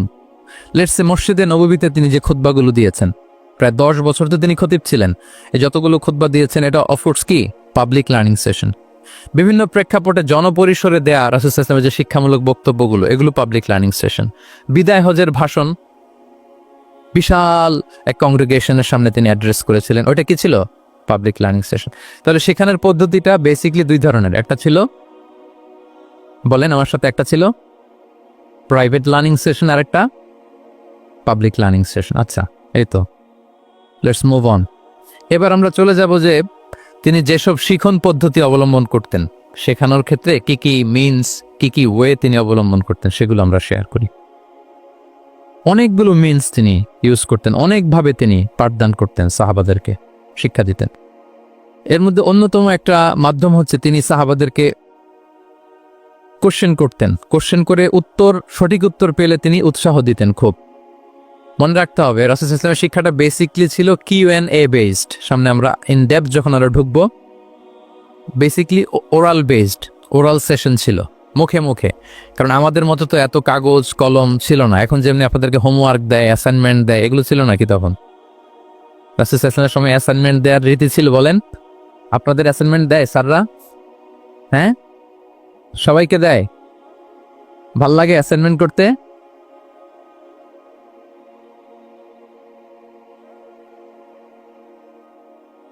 ভাল লাগে না? আচ্ছা, ভাল লাগে কার কার দেখি, হাত তোলেন। সর্বনাশ, মাত্র 3-4 জন হাত তুলে বলতেছে যে ভাল লাগে এদের। আচ্ছা, ভাল লাগে না কার কার দেখি? ইয়া আল্লাহ, আল্লাহ তাআলা হেদায়েত দান করুক আমাদেরকে। আচ্ছা, এবার 2 বারের 1 বারও যারা হাত তোলেন নাই তারা হাত তোলেন। একদল আছে খুব চালাক, ভাবে যে কোন দলে কখন হাত তুলে আবার কোন বিপদে পড়ি। তো এই যে এখন স্যাররা হোমওয়ার্ক দেন, কাজ দেন, অ্যাসাইনমেন্ট দেন, এটা তো ওই সময় ছিল না। ফলে এটা রাসূল সাল্লাল্লাহু আলাইহি ওয়াসাল্লামের পাঠদান পদ্ধতিটা বেসিকলি ছিল Q&A বেসড, প্রশ্নোত্তর পর্ব। সাহাবারা জিজ্ঞেস করতেন, না জানলে রাসূল সাল্লাল্লাহু আলাইহি ওয়াসাল্লাম আবার জিজ্ঞেস করতেন, দেখি ওরা জানে কিনা। এরকম অনেকভাবে তিনি শেখাতেন, আমরা সামনের দিকে আরো দেখব। তো রাসূল সাল্লাল্লাহু আলাইহি ওয়াসাল্লাম সাহাবাদেরকে প্রশ্ন ছুড়তেন, তিনি ট্রাই করতেন, দেখতেন যে দেখি ওরা পারে কিনা, ব্যাপারটা জানে কিনা। যদি কেউ সঠিক আনসার দিতে পারতো, রাসূল সাল্লাল্লাহু আলাইহি ওয়াসাল্লাম খুব উৎসাহ দিতেন, তাদেরকে প্রশংসা করতেন এবং উৎসাহ দিতেন। স্যাররা যখন আমাদের ক্লাসে প্রশংসা করে, ভাল লাগে না আমাদের? আমার প্রেজেন্টেশন খুব প্রশংসা করলো, আমার অ্যাসাইনমেন্টের খুব প্রশংসা করলো, আমাকে ইন্সপায়ার করলো, আমি আরো মোটিভেটেড হব না? হয়তো আমরা নাকি হই। তো রাসূল সাল্লাল্লাহু আলাইহি ওয়াসাল্লাম এটাই করতেন। উবাই ইবনে কাব রাদিয়াল্লাহু তাআলা আনহুকে উনি প্রশ্ন করলেন, আল্লাহ রাসূল সাল্লাল্লাহু আলাইহি ওয়া আলিহি ওয়াসাল্লাম প্রশ্ন করলেন যে, ইয়া আবাল মুনজির, এটা ওনার কুনিয়া, আতাদরি আইয়ু আয়াতিন মিন কিতাবিল্লাহি মাআকা আ'যাম, তুমি কি জানো যে আল্লাহর কিতাবের কোন আয়াতটা সর্বশ্রেষ্ঠ? সর্বশ্রেষ্ঠ আয়াত কোনটা তুমি জানো? তখন উবাই ইবনে কাব রাদিয়াল্লাহু তাআলা আনহু বললেন যে আল্লাহু লা ইলাহা ইল্লা হুয়াল হাইয়ুল কাইয়্যুম, মানে আয়াতুল কুরসি। এটা কোন আয়াত? আয়াতুল কুরসি। এটা ফরজ সালাতের পর আমরা সবাই পড়ি তো নাকি? হ্যাঁ, মান কারা আয়াতুল কুরসি দুবুরা কুল্লি সালাতিন মাকতুবাতিন লাম ইয়ামনাহু মিন দুখুলিল জান্নাতি ইল্লাল মাউত। ফরজ সালাতের পরে যারা আয়াতুল কুরসি পড়ে তার জান্নাতে প্রবেশে কোনো বাধা থাকে না, একটা জিনিস ছাড়া, মানে মৃত্যু, মরণ। লোকটা মরে না তাই জান্নাতে যায় না, মরলেই মরলেই মরলেই জান্নাত, মরলেই জান্নাতি। তো হে উবাই, হে ইয়া আবাল মুনজির, তুমি কি জানো কোরআনের সর্বশ্রেষ্ঠ আয়াত কোনটা? তিনি বললেন যে আয়াতুল কুরসি। এটা শুনে রাসূল সাল্লাল্লাহু আলাইহি ওয়াসাল্লাম খুব খুশি হলেন। খুশি হয়ে কি করলেন? ফাদারাবা ফি সদরি, তিনি বললেন যে তিনি আমার বুকে একটা আলতো চাপড় দিলেন।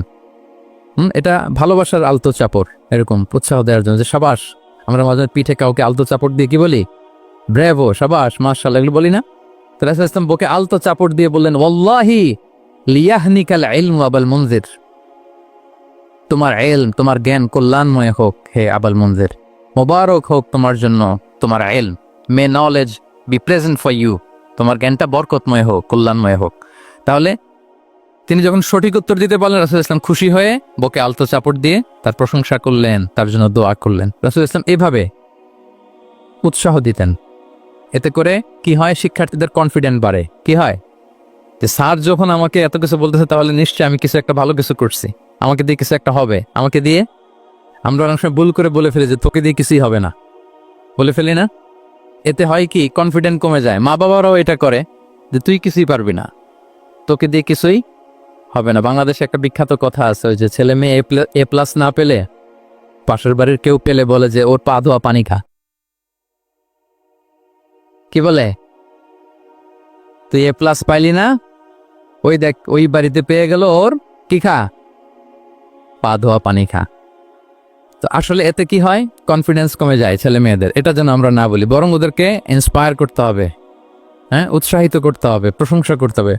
সাহাবীদের ভালো কিছু দেখলে সঠিক উত্তর তারা দিতে বলে রাসূল সাল্লাল্লাহু আলাইহি ওয়াসাল্লাম প্রশংসা করতেন। আচ্ছা, গেল, এটা একটা পদ্ধতি। আরেকটা হচ্ছে কোনো গুরুত্বপূর্ণ জিনিসকে এমফাসাইজ করার জন্য রাসূল সাল্লাল্লাহু আলাইহি ওয়াসাল্লাম রিপিটেশন করতেন, তাকরার করতেন। গুরুত্বপূর্ণ জিনিসকে তিনি 3 বার উল্লেখ করতেন, তাকরার করতেন। আত্তাকওয়া হাহুনা, আত্তাকওয়া হাহুনা, আত্তাকওয়া হাহুনা ওয়া ইউশিরু ইলা সাদরিহি সালাসা মাররাত। তাকওয়া এখানে, এখানে, এখানে। 3 বার, একবার বললেই তো হয়ে যায়, 3 বার কেন বলেন? এটা গুরুত্বপূর্ণ, ভেরি ইম্পর্টেন্ট ইস্যু। গুরুত্ব বোঝানোর জন্য, এমফাসাইজ করতে যে তিনি কোনো জিনিসকে কয়বার বলতেন? 3 বার। বিদায় হজের ভাষণ যখন দিলেন, ভাষণ দেয়া শেষ, এবার বলতেছে আল্লাহুম্মা হাল বাল্লাগতু, আল্লাহুম্মা হাল বাল্লাগতু, আল্লাহুম্মা হাল বাল্লাগতু, আল্লাহুম্মা ফাশহাদ। 3 বার বললেন যে আল্লাহ আমাকে যা পৌঁছাতে বলেছেন, হে মহাসমাবেশ তোমরা বলো আমি কি পৌঁছাতে পেরেছি? আমি কি ঠিকঠাক পৌঁছালাম? আমি কি সব তোমাদেরকে বলেছি? সাক্ষ্য দাও, সাক্ষ্য দাও। সবাই বললো ইয়া রাসূলুল্লাহ, আল্লাহ যেমনটি বলেছেন সব আপনি আমাদের কাছে পৌঁছে দিয়েছেন, কিছু লুকোচুরি করেন নাই, কিছু লুকান নাই। তাহলে 3 বার জানতে চাইলেন, কয়বার? হ্যাঁ, এটা রাসূল সাল্লাল্লাহু আলাইহি ওয়াসাল্লামের একটা গুরুত্বপূর্ণ অভ্যাস ছিল, যে যেটাকে তিনি এমফাসাইজ করতে চাইতেন, যেটা গুরুত্বপূর্ণ কোনো বিষয়, এটাকে তিনি রিপিট করতেন বারবার। সাধারণত 3 বার। সাধারণত কয়বার? তাহলে গুরুত্বপূর্ণ জিনিসগুলো আমরা বারবার বলবো যাতে আমাদের শিক্ষার্থীরা সহজে সেটা মুখস্থ করে ফেলতে পারে। আচ্ছা, আবার রাইডিং শেয়ারের আর একটা ঘটনা। মুআয ইবনে জাবাল রাদিয়াল্লাহু তাআলা আনহু, উনি একবার রাসূল সাল্লাল্লাহু আলাইহি ওয়াসাল্লামের সাথে বাহনের পেছনে ছিলেন, হয়তো উট। কুনতু রিদফান নবী, মুআয ইবনে জাবাল বলেন, আমি রাসূল সাল্লাল্লাহু আলাইহি ওয়াসাল্লামের পেছনে একবার বসা ছিলাম। তো তখন হঠাৎ করে রাসূল সাল্লাল্লাহু আলাইহি ওয়াসাল্লাম আমাকে ডাক দিলেন। রাসূল সাল্লাল্লাহু আলাইহি ওয়াসাল্লাম সামনে, মুআয ইবনে জাবাল পেছনে। হঠাৎ ডেকে বললেন ইয়া মুআয ইবনে জাবাল, হে মুআয ইবনে জাবাল। তো তিনি বললেন খুব বিনয়ের সাথে, কুলতু লাব্বাইকা রাসূলুল্লাহি ওয়া সা'দাইক, মানে হে আল্লাহ রাসূল আমি হাজির, আমি প্রস্তুত। হে আল্লাহ রাসূল আপনি খালি অর্ডার করেন, বান্দা হাজির। আমরা এরকম বলি না মাঝে মাঝে বাংলায়? কি বলি? বান্দা হাজির, মানে আমি আছি আপনার খেদমত, আপনি বলেন। তো রাসূল সাল্লাল্লাহু আলাইহি ওয়াসাল্লাম বললেন ইয়া মুআয ইবনে জাবাল লাব্বাইকা রাসূলুল্লাহি ওয়া সা'দাইক, ইয়া রাসূলুল্লাহ আমি হাজির। কিন্তু রাসূল সাল্লাল্লাহু আলাইহি ওয়াসাল্লাম কিছু বলেন না, কিছুই বলেন না। আবার যাচ্ছে, উট যাচ্ছে যাচ্ছে যাচ্ছে। কয়েক মিনিট পরে আবার ডাক দিলেন ইয়া মুআয ইবনে জাবাল, হে মুআয। উনি একই কথা, লাব্বাইকা রাসূলুল্লাহ সা'দাইক, হে আল্লাহ রাসূল আমি হাজির, উপস্থিত। আবার ইয়া মুআয ইবনে জাবাল, হে মুআয। তিনি একই কথা বললেন, লাব্বাইকা রাসূলুল্লাহ। 3বার বললেন, 3বার মুআয ইবনে জাবাল একই উত্তর দিলেন। তার মানে ওনার আগ্রহটা বাড়াচ্ছেন। রাসূল সাল্লাল্লাহু আলাইহি ওয়াসাল্লাম একটা গুরুত্বপূর্ণ কথা বলবেন, এই কথাটা শোনানোর জন্য মুআয ইবনে জাবালের উনি কি করতেছেন, ভেতর থেকে কথা বুঝতেছেন আমার সবাই, আগ্রহটা আরো বাড়াচ্ছেন। যখন দেখলেন যে না, আগ্রহ একেবারে 100-এ 100, এখন বললে সেটা রিসিভ করতে পারবে, কাজে দিবে, তখন তিনি বললেন যে মুআজ, তুমি কি জানো, হাল তাদরি মা হাক্কুল্লাহি আলাল ইবাদ, বান্দার উপর আল্লাহর হক কি জানো? তিনি বললেন, আল্লাহু ওয়া রাসূলুহু আ'লাম, আল্লাহ রাসূল ভালো জানে। সাহাবাদের একটা বৈশিষ্ট্য ছিল, they are very down to earth, মানে আউট অফ হাম্বলনেস তারা বলতেন আল্লাহ রাসূল ভালো জানে। তো তিনি বললেন যে আল্লাহর বান্দার উপর আল্লাহর অধিকার হচ্ছে যে বান্দা কখনো আল্লাহর সাথে শিরক করবে না, এক আল্লাহর ইবাদত করবে। কিছুক্ষণ পর আবার ইয়া মুআয ইবনে জাবাল, দেখেন কি স্টাইল, মানে রাজকীয় একটা স্টাইল। ইয়া মুআয ইবনে জাবাল, আবার তিনি লাব্বাইকা রাসূলুল্লাহ সাআদাই, হে আল্লাহর রাসূল আমি তো হাজির। তখন বললেন, তুমি কি জানো আল্লাহর উপরে বান্দার হক কি? এতক্ষণ তো জানলা যে আল্লাহর হক কি, তুমি কি জানো যে আল্লাহর প্রতি বান্দার হক কি? আবার বললেন যে আল্লাহ রাসূলই ভালো জানেন। তখন রাসূল সাল্লাল্লাহু আলাইহি ওয়াসাল্লাম বললেন যে আল্লাহর হক যেমনি তুমি জানলে যে বান্দা আল্লাহর সাথে শরীক করবে না, এক আল্লাহর ইবাদত করবে, এটা যদি কোনো বান্দা করে তাহলে ওই বান্দাকে কখনো আল্লাহ শাস্তি দিবেন না। এটা হচ্ছে বান্দার হক, আল্লাহর কাছ থেকে সে এটা পাবে যে আনলা ইউআযিবাহুম, আল্লাহ তাআলা তাকে কখনো শাস্তি দিবেন না। তাহলে আপনারা বলেন তো, ওটে করে রাসূল সাল্লাল্লাহু আলাইহি ওয়াসাল্লাম যাচ্ছে, পেছনে কে বসার? হুট করে বলল, মুআজ একটা কথা শোনো, আল্লাহর হক হচ্ছে বান্দা আল্লাহর ইবাদত করবে, আর বান্দার হক হচ্ছে এটা করলে সে শাস্তি পাবে না। কথাটা যদি এমনি বলে দিত তাইলে কি এত এটা গুরুত্ব পাইতো? কথা বলেন, পাইতো? এটা তো 10 সেকেন্ডই শেষ। কিন্তু যেতে যেতে, হে মুআয ইবনে জাবাল, লাব্বাইকা ইয়া রাসূলুল্লাহ সাআদিক, কিছু বলে না, হে রাসূল আমি তো শুনতেছি বলেন। আবার একটু পর, হে মুআজ ইয়া রাসূলুল্লাহ আমি হাজির বলেন। আরো কিছু সময় পর, হে মুআজ ইয়া রাসূলুল্লাহ, মানে তার আগ্রহ বাড়াতে যখন আগ্রহের পারদ একেবারে উচ্চাঙ্গে, তখন রাসূল সাল্লাল্লাহু আলাইহি ওয়াসাল্লাম বার্তাটা পেশ করলেন। আল্লাহু আকবার। তাহলে এটা ছিল রাসূল সাল্লাল্লাহু আলাইহি ওয়াসাল্লামের অভ্যেস যে তিনি একই কথা বারবার বলে আগ্রহ বাড়াতেন। 3বার তিনি বলেছেন, 3বার ডাক দিয়েছেন, হে মুআয ইবনে জাবাল। তাহলে রিপিটেশন, এটা একটা অভ্যেস ছিল রাসূল সাল্লাল্লাহু আলাইহি ওয়াসাল্লামের, পাঠদানের ক্ষেত্রে একটা পদ্ধতি। আচ্ছা, রাসূল সাল্লাল্লাহু আলাইহি ওয়াসাল্লামের আরেকটা পদ্ধতি ছিল যে তিনি ধারণ ক্ষমতা অনুযায়ী নির্দেশনা দিতেন, considering the state of the addressee, যাকে অ্যাড্রেস করতেছেন তার ক্যাপাসিটি কতদূর, এটা বুঝে শুনে বলতেন, খুব বাড়িয়ে বলতেন, বেশি কিছু বলতেন না। এক বেদুইন আসলো, বেদুইন মানে সে মরুপল্লীতে থাকে, শহরের যে নিয়ম কানুন জানে না, সভ্যতার ছোঁয়া তার মধ্যে লাগেনি। এসে বলল, দুল্লানি আলা আমাল আমিলতুহু ইযা আমিলতুহু দাখালতুল জান্নাহ, হে নবী আপনি আমাকে এমন একটা আমল শিখায় দেন যেটা করলে আমি জান্নাতে যাব। তো রাসূল সাল্লাল্লাহু আলাইহি ওয়াসাল্লাম দেখলেন লোকটা বেদুইন, শহরে লোক না, আবার খুব সহজ সরল, একেবারে সাদামাটা। তো রাসূল সাল্লাল্লাহু আলাইহি ওয়াসাল্লাম বললেন, 4টা কাজ করবা, তা'বুদাল্লাহ ওয়া লা তুশরিকু বিহি শাইআ, তুকিমাস সালাতাল মাকতুবা, তুআদ্দি যাকাতাল মাফরুদা ওয়া তাসুমা রমাদান। 4টা কাজ, এক আল্লাহর ইবাদত করবা, শিরক করবা না, ফরজ সালাত পড়বা, ফরজ যাকাত দিবা, রমজানের ফরজ রোজা রাখবা। কয়টা কাজ? কয়টা বলছে? Very simple to memorise, right? আচ্ছা, এটা যখন সে বলল তখন সে বেদিন বলতে আরম্ভ করলো যে আল্লাহ শপথ করে আমি বললাম, লা আযীদু আলা হাযা শাইআন ওয়া লা আনকুসু মিন, ঠিক আছে আমি এই 4টাই করব, বাড়াবো না কমাবো না, এর চেয়ে বেশি কোনোদিন কিছু করব না, কমও করব না। মানে খালি আল্লাহরে মানবো, ফরজ নামাজ পড়বো, ফরজ যাকাতটা দিব, আর ফরজ রোজাটা রাখবো, আর কোনো আমলটা আমার জীবনে আমি করব, বাড়াবো না কমাবো না। তো রাসূল সাল্লাল্লাহু আলাইহি ওয়াসাল্লাম বললেন যে কেউ যদি জান্নাতি লোক দেখে নিজের চোখ জোড়াতে চায়, খুশি হতে চায়, তারা যেন এই লোকের দিকে তাকায়, মানে এই লোকটা জান্নাতি। আল্লাহু আকবার, চলে গেল। দেখেন তার কাছে কিন্তু আমলের বিশাল ফিরিস্তি নিয়ে রাসূল সাল্লাল্লাহু আলাইহি ওয়াসাল্লাম হাজির হয় নাই, কারণ তার ক্যাপাসিটি দেখতে হবে, তার সক্ষমতা, সে কদ্দুর নিতে পারবে। রাসূল ইসলাম অবজার্ভ করে দেখলেন যে বেদুইন মানুষ, তার বেশি কিছু বললে কাজে দিবে না, অল্প একটু বলছে, ওইটা মেনেই সে কি হয়ে গেছে? জান্নাতি হয়ে গেছে। এটা অনেক সময় আমরা ভুল করে ফেলি। শিক্ষার্থীদের মধ্যে সবার মানে রিসিভিং ক্যাপাসিটি এক ধরনের হয় না, কারো খুব বেশি, কারো খুব কম। তো একজন আদর্শ শিক্ষকের কাজ হচ্ছে এটাকে ফলো করা, অবজার্ভ করা, এবং যেটা তাদের সক্ষমতায় কুলায় ঠিক অতটুকু তাদেরকে দেয়, এর চেয়ে বেশি কিছু না। রাসূল সাল্লাল্লাহু আলাইহি ওয়াসাল্লামের আরেকটা পদ্ধতি ছিল গ্রাজুয়ালিটি, স্টেপ বাই স্টেপ, ধীরস্থিরভাবে, অল্প অল্প করে, শাইআন ফা শাইআন। আর তাদাররুজ, বিল বাদই বিল আহাম্মি সুম্মাল মুহিম, আগে সবচেয়ে গুরুত্বপূর্ণ, starting with the most important affair first, then the important affair, then the important. সবচেয়ে গুরুত্বপূর্ণটা আগে, এরপরে যেটা কম গুরুত্বপূর্ণ, এরপরে কম গুরুত্বপূর্ণ। তাহলে একটু একটু করে বললে এটা মানুষের ফিতরাতের সাথেও যায়, তার নেচারের সাথেও যায়। আমরা মদ হারাম হওয়ার কথা জানি, কয়টা স্টেপে হারাম হয়েছিল মদ? একবারে যদি বলা হতো বন্ধ করার সহজ হতো সাহাবাদের জন্য, হতো না। অনেকে আছে দেখবেন যে চেইন স্মোকার, বুঝতে পেরেছেন তো? মানে অনেক সিগারেট খায়, লেটসে দিনে 10 থেকে 15টা খায়। তো যে চেইন স্মোকার, আপনি যদি বলেন যে এটা হারাম, আজকেই তোমার বাদ দিতে হবে, হারাম, এটা খেতে পারবে না, পারবে? ও দুনিয়া সব বাদ দিতে পারবে, সিগারেট বাদ দিতে পারবে না। তো তারে কি করতে হবে? ফ্লেক্সিবিলিটি দিতে হবে, যে আস্তে আস্তে ছাড়েন, 10টা করে খান তো চালাইতে থাকেন না, মানে চালাইতে থাকেন মানে আজকে 10টা খাইছেন, কালকে 9টা করে খান, চালাইতে থাকেন, একসাথে সব বন্ধ করার দরকার নেই। তারপরের সপ্তাহে 8টা করে খান, এরপরের সপ্তাহে 5টা করে খান, অল্প অল্প করে অবশ্যই সে কমাতে পারবে। এরপরের সপ্তাহে 2টা খান, এরপরের সপ্তাহে বন্ধ করেন না, চালাইতে থাকেন। সে চালাচ্ছে কিন্তু কমিয়ে আনতেছে, চালাচ্ছে কিন্তু। আচ্ছা, যেই সপ্তাহে সে একটা সিগারেট খেলো, এরপরের সপ্তাহে এটা তো বাদ দিলেও তার গায়ে লাগার কথা না, ঠিক কিনা বলেন? যে সপ্তাহে কয়টা খেলো, এটা তো স্যাক্রিফাইস করা যায়, কিন্তু 10টা থেকে 0-তে আসা সহজ না। তাহলে গ্রাজুয়ালি আমরা এই ভুলটা করি। অনেকের নতুন করে আল্লাহ তাআলা রিয়েলাইজেশন দিয়েছেন, নতুন দিনে আসছে, দিনে ফিরছে, মানে প্র্যাকটিসিং হতে চায়। এখন আপনি তারে পাইয়া এমন নিয়ম কানুন দেখাচ্ছেন, বেচারা তো বলে আগে যা ছিলাম ওইটাই ভালো ছিলাম।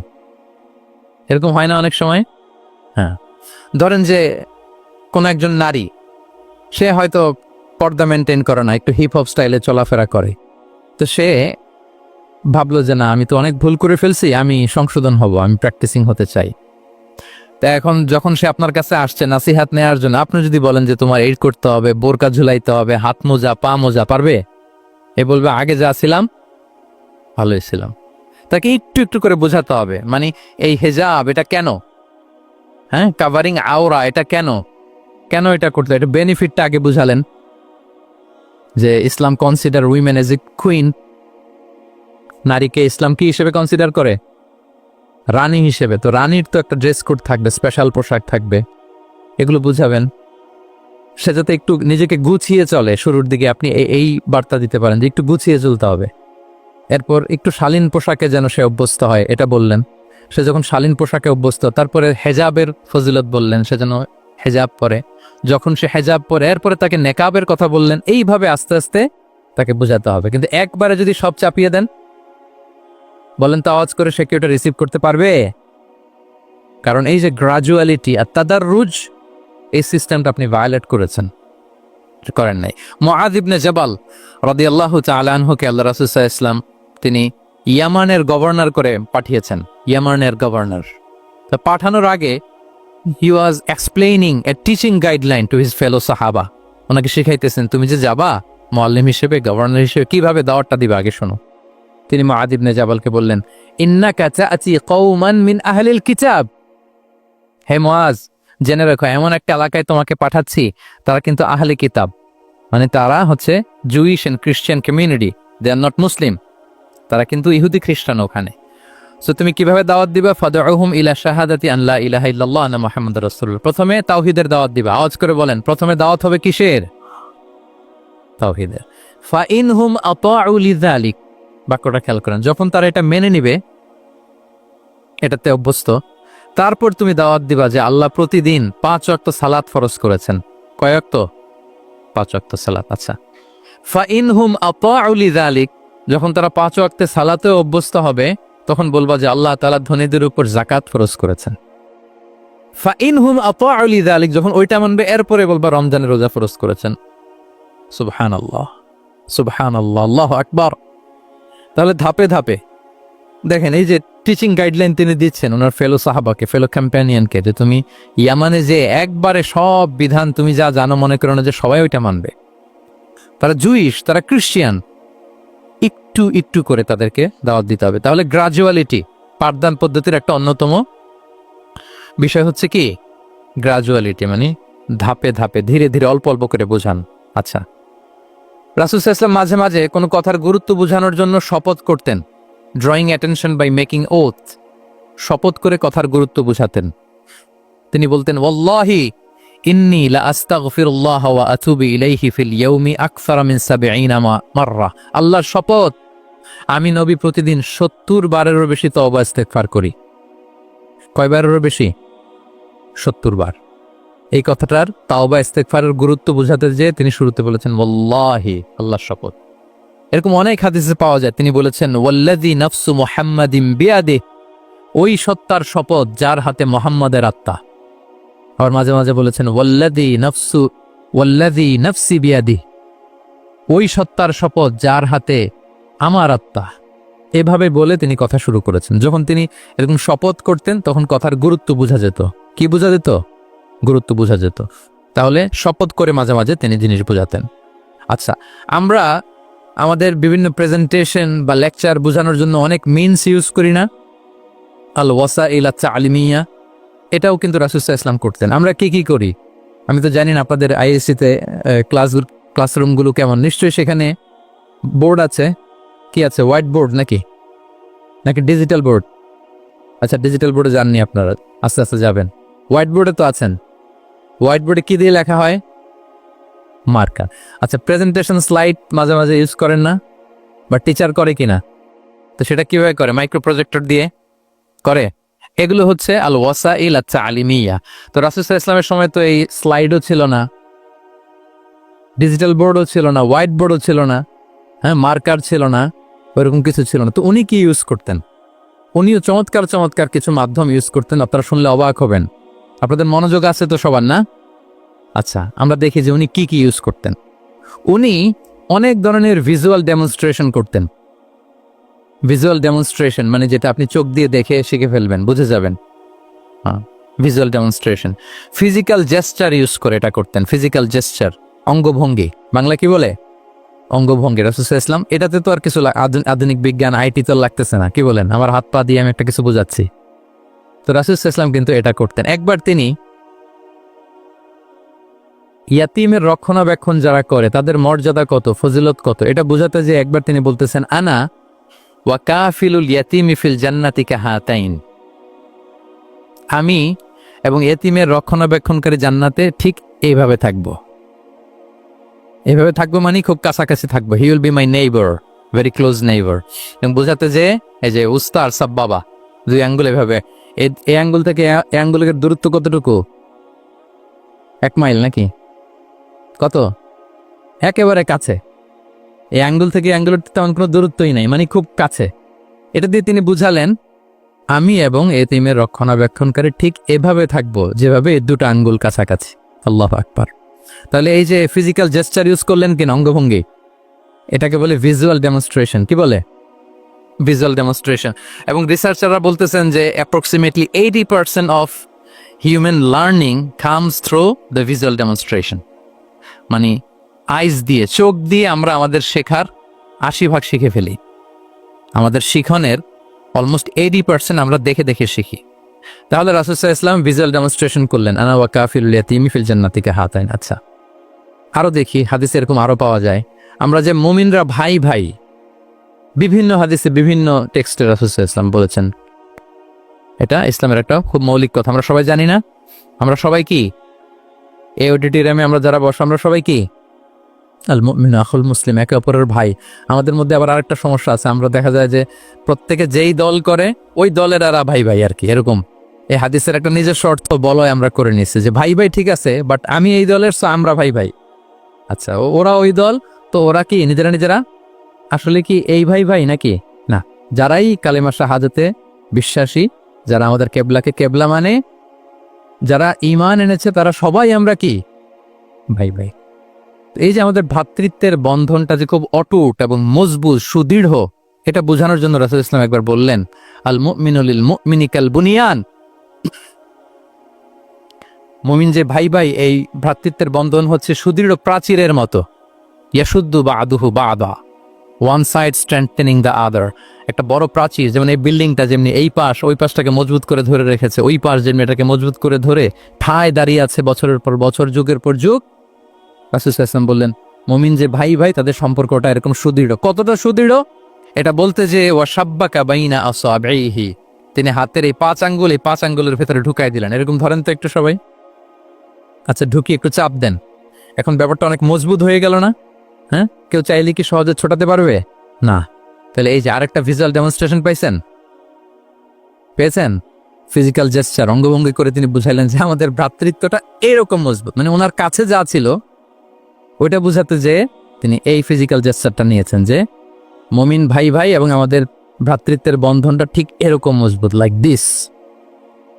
তাহলে এটাকে বলে ভিজুয়াল ডেমনস্ট্রেশন, যেহেতু এতে করে সাহাবারা সহজে বুঝতো, এটা দিয়ে সহজে বুঝলো। আবার মাঝে মাঝে তিনি ড্রয়িং করেছেন, আমাদের মতো ডিজিটাল সিস্টেমে ড্রয়িং করে না, এখন তো খুব ইজি। তো তিনি কিভাবে ড্রয়িং করেছেন, একবার সাহাবীদেরকে নিয়ে তিনি মরুভূমির মাঝখানে খেজুরের ডাল নিয়ে একটা স্ট্রেট লাইন, সরল রেখা আঁকলেন। খাত্তা লানা রাসূলুল্লাহ সাল্লাল্লাহু আলাইহি ওয়াসাল্লাম খাত্তান, আল্লাহ রাসূল সাল্লাল্লাহু আলাইহি ওয়াসাল্লাম মরুভূমিতে খেজুরের ডাল দিয়ে টেনে একটা স্ট্রেট লাইন মানে সরল রেখা আঁকলেন। একে বললেন হাযা সাবিলুল্লাহ, এটা হচ্ছে আল্লাহর রাস্তা, মানে সিরাতুম মুস্তাকিম। এরপরে এই স্ট্রেট লাইন সরল রেখার ডানে বায়ে ছোট ছোট অনেকগুলো দাগ কাটলেন খেজুরের ডাল দিয়ে, আর বললেন হাযিহি সুবুলুশ শাইতান, এগুলো হচ্ছে শয়তানের রাস্তা। ফি কুল্লি সাবিলিন শাইতান, এই প্রত্যেকটা রাস্তায় একটা করে শয়তান থাকে, সে তার শয়তানি কাজের হাতছানি তোমাদের দেয়। তাহলে খেজুরের ডাল দিয়ে একটা স্ট্রেট লাইন সরল রেখা করে বললেন এটা সিরাতুম মুস্তাকিম সাবিলুল্লাহ, আর ডানে বায়ে ছোট ছোট দাগ কেটে বলেন এগুলো হচ্ছে সাবিলুশ শয়তান, ওই পথে শয়তানের হাতছানি দেয়া পথে কবু যাওয়া যাবে, বরং এই সিরাতুল মুস্তাকিমে থাকা লাগবে। তাহলে এই যে ভিজুয়াল ডেমনস্ট্রেশন ব্যাপারটা ক্লিয়ার হয়েছে না?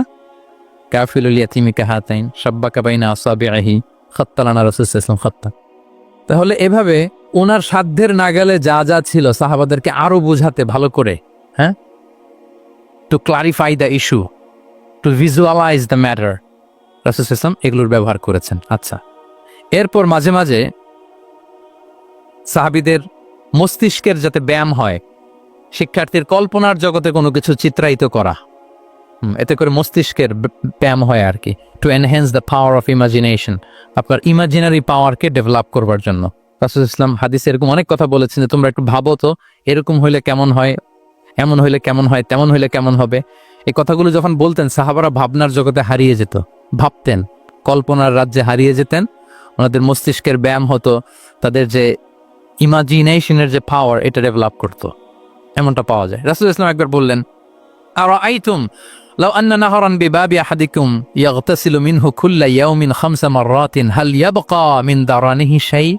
আচ্ছা বলো তো, তোমরা একটু ভাবো তো, কল্পনার রাজ্যে হারিয়ে যাও, ভেবে দেখো তো, ধরো যে তোমার বাড়ির সামনে একটা ঝর্ণাধারা আছে বা একটা চমৎকার লেক আছে যেখানে স্বচ্ছ স্ফটিক পানি, তুমি যদি প্রতিদিন ওই ঝর্ণায় যে বা ওই লেকে নেমে 5 বার গোসল করো, তোমার গায়ে কোনো ময়লা থাকবে? আর সাহাবারা কল্পনা করে বলে না, মনে মনে ভাবতেছে যে গোসল করতেছে, 5 বার গোসল করার পরে আর আমার গায়ে দুর্গন্ধ, ঘামের গন্ধ থাকবে কি করে? না, কোনো ময়লা থাকবে না। সাহাবারা বলল লা ইয়া রাসূলুল্লাহ লা ইয়াবকা মিন দারানিহি শাই।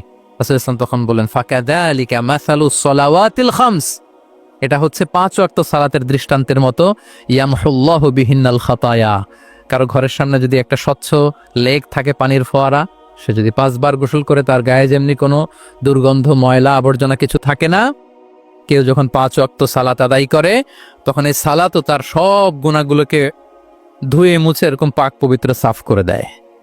সুবহানাল্লাহ। বুঝে গেলেন যে সালাতুল খামস কিভাবে আমাদের পাপ মুছে ক্লিন করে, আমাদেরকে কিভাবে ক্লিনজিং করে, এটা সাহাবারা ইজিলি বুঝে গেলে। তাহলে ভেবে দেখো তো, চিন্তা করো তো, এটা বলে বেসিকলি দ্য পাওয়ার অফ ইমাজিনেশনকে রাসূল সাল্লাল্লাহু আলাইহি ওয়াসাল্লাম এনহ্যান্স করার চেষ্টা করলেন। এভাবেও সাহাবাদেরকে তিনি মাঝে মাঝে বুঝাতেন। আচ্ছা, রাসূল সাল্লাল্লাহু আলাইহি ওয়াসাল্লাম মাঝে মাঝে দেখা যায় যে বিভিন্ন মেটাফোর সহজ করে বুঝাতে যে রূপক অর্থবোধক শব্দের প্রয়োগ করতেন, মাজাজ বা ইস্তেআরা। এটা তো যারা আরবিতে পড়েন আপনারা তো জানেন। ইসলামিক স্টাডিজ, হাদিস, কোরআন, কোরআনিক সায়েন্স, এই সমস্ত ডিপার্টমেন্টে পড়েন কারা কারা? আমি একটু জাস্ট দেখে নেই যে আমি যে এত আরবি শব্দ বলতেছি বুঝতেছেন না, মাথার উপর দিয়ে যাচ্ছে, একটু চেক করে নেই। আপনারা হচ্ছেন ইসলামিক স্টাডিজ, কোরআন, সুন্নাতে। আচ্ছা, আর বাকিরা সবাই কনভেনশনাল ফ্যাকাল্টিজ, ঠিক আছে। বোঝার কথা, কারণ মাঝে মাঝে তো আমি কিছু ইংরেজিও বলতেছি, বাংলায় অর্থ করে দিচ্ছি। তো মাজাজ বা ইস্তেআরা মানে হচ্ছে মেটাফোর, কোনো জিনিসকে আরো সহজ করে বোধগম্যময় করতে রাসূল সাল্লাল্লাহু আলাইহি ওয়াসাল্লাম এই মেটাফোরকে ইউজ করতেন। যেমন রাসূল সাল্লাল্লাহু আলাইহি ওয়াসাল্লাম নারীদের প্রতি সদয় হওয়ার জন্য পুরুষদেরকে তিনি বলেছেন রিফকান বিল কাওয়ারির, অর্থাৎ কাঁচগুলোর সাথে ভালো আচরণ করো, মানে কাঁচগুলোকে দেখে রেখো। কাচের পাত্র দিয়ে তিনি নারীদেরকে, স্ত্রীদেরকে বুঝিয়েছেন রিফকান বিল কাওয়ারির। আচ্ছা বলেন তো, কাচের গ্লাস, প্লেট, তৈজসপত্র এক বাড়ি থেকে যদি আরেক বাড়িতে, লেটসে আপনি বাসা শিফট করবেন, আপনার কাছে অনেক কাচের তৈরি গ্লাস, প্লেট, তৈজসপত্র আছে। চট্টগ্রামের এই থানা থেকে ওই থানায় আপনি বাসা চেঞ্জ করুন, এগুলো নেওয়ার সময় আপনারা কি করেন বলেন? কিভাবে নেন বলেন তো? কিভাবে? হ্যাঁ, র্যাপিং করে, এক্সট্রা প্রিকশন নিয়ে খুব সাবধানে এটাকে ধরতে হয়, রাখতে হয়, সেট করতে হয়, নামাতে হয়, ঠিক কিনা বলেন? এটা বোঝাতে যে নারীদের সাথে কোমল আচরণ করো, সদয় আচরণ করো, এটা বোঝাতে যে রাসূল সাল্লাল্লাহু আলাইহি ওয়াসাল্লাম বলেছেন রিফকান বিল কাওয়ারির। একবার স্ত্রীরা, আমাদের আম্মা জানেরা রাসূল সাল্লাল্লাহু আলাইহি ওয়াসাল্লামের সাথে সফরে যাচ্ছেন, খুব সম্ভবত হজের সফরে। তোমরা যখন পালকিতে চড়বেন, ওখান থেকে হাওদাজে উঠাবেন, খুব দ্রুত তাড়াহুড়ো করে কিছু লোকজন ওই পালকি উঠাচ্ছিল। তখন রাসূল সাল্লাল্লাহু আলাইহি ওয়াসাল্লাম বললেন ওয়াই হাক ইয়া আনজাসা সাউকাকা রিফকান বিল কাওয়ারির, খুব সাবধানে নিয়ে যাও, কাজগুলোকে একটু দেখে শুনে নাও, কাচের বোতলগুলো, গ্লাসগুলো দেখে শুনে নাও, মানে স্ত্রীদেরকে একটু দেখে শুনে যত্নের সাথে নিয়ে নাও। তাহলে নারীদেরকে কিসের সাথে তুলনা করেছেন? কাচের গ্লাস, কাচের তৈজসপত্র, কাচের সামগ্রী, যাতে বুঝতে সুবিধা হয়। কাচের গ্লাস তোমরা যেমনে ধরো, রাখো, ডিল করো, নারীদের সাথেও এভাবে কি কোমল আচরণ করতে হবে। আচ্ছা, আমি শুরুতেই বলেছিলাম যে রাসূল সাল্লাল্লাহু আলাইহি ওয়াসাল্লামের সাহাবীদেরকে কিছু শেখানো পদ্ধতিটা মেইনলি কি ছিল? কি বেসড? কারো মনে আছে? QnA based, right? এই তো মাশাআল্লাহ, কিউএনএ মানে প্রশ্নোত্তরমূলক। সাহাবারা প্রশ্ন করতে রাসূল সাল্লাল্লাহু আলাইহি ওয়াসাল্লাম উত্তর দিতেন। কারণ কোরআনেও আমাদেরকে উৎসাহিত করা হয়েছে ফাসআলু আহলা যিকরি ইন কুনতুম লা তা'লামুন, যদি না জানো তাহলে আহলু যিকির বা আহলুল ইলমকে জিজ্ঞেস করে জেনে নাও। এবং রাসূল সাল্লাল্লাহু আলাইহি ওয়াসাল্লাম বলেছেন ফাইন্নামা শিফাউল আইগি আস-সুআলু, অজ্ঞতার চিকিৎসা হচ্ছে প্রশ্ন করা। আপনি জানেন না তো আপনার কাজকে কি করবেন? প্রশ্ন করবেন। আপনার টিচারকে প্রশ্ন করবেন, আপনার শায়েখকে কোশ্চেন করবেন, রিসার্চারকে আপনি বারবার কোশ্চেন করতে হবে। প্রশ্ন মানে তাকে জর্জরিত করতে, যত কোশ্চেন করবেন তত আপনি শিখতে পারবেন, যত কোশ্চেন করবেন তত আপনি শিখতে পারবেন। রাসূল সাল্লাল্লাহু আলাইহি ওয়াসাল্লাম এই পদ্ধতিটা সবচেয়ে বেশি অবলম্বন করতেন। কিছু নমুনা তো আমরা ইতিমধ্যে দেখেছি। আমরা আরো ভিতরে ঢুকি। রাসূল সাল্লাল্লাহু আলাইহি ওয়াসাল্লাম মাঝে মাঝে সাহাবীদেরকে প্রশ্ন করতেন, drawing attention of the listener by throwing question, প্রশ্ন ছুড়ে দেওয়ার মাধ্যমে ওনাদের মনোযোগ আছে না নাই এটা দেখতেন। এই যে মাঝে মাঝে আমি আপনাদেরকে জিজ্ঞেস করলে দেখা যায় যে আমি বুঝতে পারি যে আপনারা আমার সাথে আছেন না নাই, আপনাদের মনোযোগ আছে তো? আচ্ছা, ঠিক আছে, প্রশ্ন করবো একটু পরে, পুরো আলোচনা শেষে দিয়ে একটা প্রশ্ন করবো, দেখি কে কতটুকু মনে রাখতে পারলেন। তো রাসূল সাল্লাল্লাহু আলাইহি ওয়াসাল্লাম একবার প্রশ্ন করলেন সাহাবাদেরকে, তাদের অ্যাটেনশন যাতে গ্রো করে। তিনি বললেন যে ইন্না মিনা শাজারি শাজারাতান লা ইয়াসকুতু ওয়ারাকুহা মাসালুহা ইন্নাহা মাসালুল মুসলিম হাদ্দিসুনি মা হিয়া। তিনি সাহাবাদেরকে বললেন, সাহাবারা, এক ধরনের গাছ আছে যে গাছের পাতা কখনো ঝরে না। কি কখনো ঝরে না? আচ্ছা, এর দৃষ্টান্ত হচ্ছে মুসলিমের দৃষ্টান্তের মতো। হাদ্দিসুনি মা হিয়া, বলো তো এটা কোন গাছ? যখন বলছে কোন গাছ, সাহাবারা চলে গেছে অনেক দূরে। তারা মনে মনে ভাবছে এত সহজ প্রশ্ন তো রাসূল সাল্লাল্লাহু আলাইহি ওয়াসাল্লাম সহজ হলে তার জিজ্ঞেস করবে না, নিশ্চয় আনকমন কোনো গাছ। এবার ভাবতেছে, দেখি তো খাইবারে গেছিলাম, খাইবারের আশেপাশে কি গাছ আছে? ওই যে তাবুকে ঘুরে আসলাম, তাবুকের প্রতিমধ্যে ক্যাকটাস, গুলমলতা, আরবের কি কি গাছ। ঘুরতে ঘুরতে সবাই দেখেছে না ওগুলোর তো পাতা ঝরে। খুঁজতে খুঁজতে সারা দুনিয়া খুঁজে ফেলতেছে সাহাবারা, কিন্তু ওনাদের নিজেদের জাতীয় গাছ যেটা, ঘরের পিছনে যে গাছের সারি সারি, যে গাছের ফল খেয়ে ওনারা জীবন ধারণ করেন, যেটা ওনাদের সমাজ, রীতি, ঐতিহ্য, ট্র্যাডিশনের সাথে জড়িত, ওই গাছের নামে ভুলে গেছে, ওইটা মনে করতে পারতে, সবাই দূরে চলে গেছে। হাদিসে এসেছে ফাওয়াকা আন্নাসু ফি শাজারিল বাওয়াদি, দূর দূরান্তের গাছ নিয়ে ভাবতেছে, ভেবে ভেবে হয়রান, কেউ বলতে পারে না। তখন বাধ্য হয়ে রাসূল সাল্লাল্লাহু আলাইহি ওয়াসাল্লামকে বলল, ইয়া রাসূলুল্লাহ, আপনি একটু আমাদেরকে বলে দেন যে ইয়া রাসূলুল্লাহ হাদ্দিসনা মা হিয়া, এটা কোন গাছ? তখন রাসূল সাল্লাল্লাহু আলাইহি ওয়াসাল্লাম বললেন, ইন্নাহা নাখলা, খেজুর গাছ। খেজুর গাছের পাতা পড়ে না, ডাল টেনেও ছিঁড়া যায় না, খুব কষ্ট। তো এটার দৃষ্টান্ত মুসলিমের দৃষ্টান্তের ন্যায়। তাহলে কোনো সাহাবারা পারলেন না। পরবর্তীতে হাদিসের যিনি বর্ণনাকারী আব্দুল্লাহ ইবনে ওমর তখন ছোট ছিলেন। বাড়িতে যাওয়ার পথে ওমর রাদিয়াল্লাহু তাআলা আনহুকে বলতেছেন যে, বাবা, আব্বা, এটা যে খেজুর গাছ আমার কিন্তু মাথায় আসছিল। তোমরে ফারুক বলেন, বলো কি, তোমার মাথায় আসছিল, তুমি বললে না কেন? উনি বলে নাই কারণ সিনিয়র সাহাবারা পারতেছে না, বাপ চাচারা কেউ পারে না, আমি ছোট মানুষ বইলে আবার কোন বিপদে পড়ি, বিনয়ী মানুষ, উনি আর বলেন নাই, লাজুকতাও কাজ করতেছিল। তোমরে ফারুক বললেন, যদি আজকে তুমি এটার উত্তর নবীর সামনে দিতে পারতা, আমার বুকটা এত বড় হয়ে যেত নবীর সামনে। মানে লাল ওট, লাল কপাল বিশিষ্ট উট পেলে আরবরা যত খুশি হয়, আজকে আমি তার চেয়ে বেশি খুশি হয়ে যেতাম। তাহলে ওমরে ফারুক রাদিয়াল্লাহু তাআলা আনহু ওনার ছেলে আব্দুল্লাহ ইবনে ওমর, উনি এটার উত্তর ধরতে পারছেন, কিন্তু উনি বলেন নাই। তাহলে দেখেন রাসূলুল্লাহ সাল্লাল্লাহু আলাইহি ওয়াসাল্লাম এরকম কোশ্চেন করতেন, কোশ্চেন করে তারপরে উত্তরটা বলতেন, এতে আর মানুষ ভুলে না। বাংলা একটা কথা আছে যে, শিখেছ কোথায়, ঠেকেছি যেথায়। জিজ্ঞেস করছে, পারি না, মনে আসে না, হঠাৎ করে যখন উত্তরটা বলে, এইটা যেরকম মনে থাকে আজীবন, অন্য কিছু থাকবে না।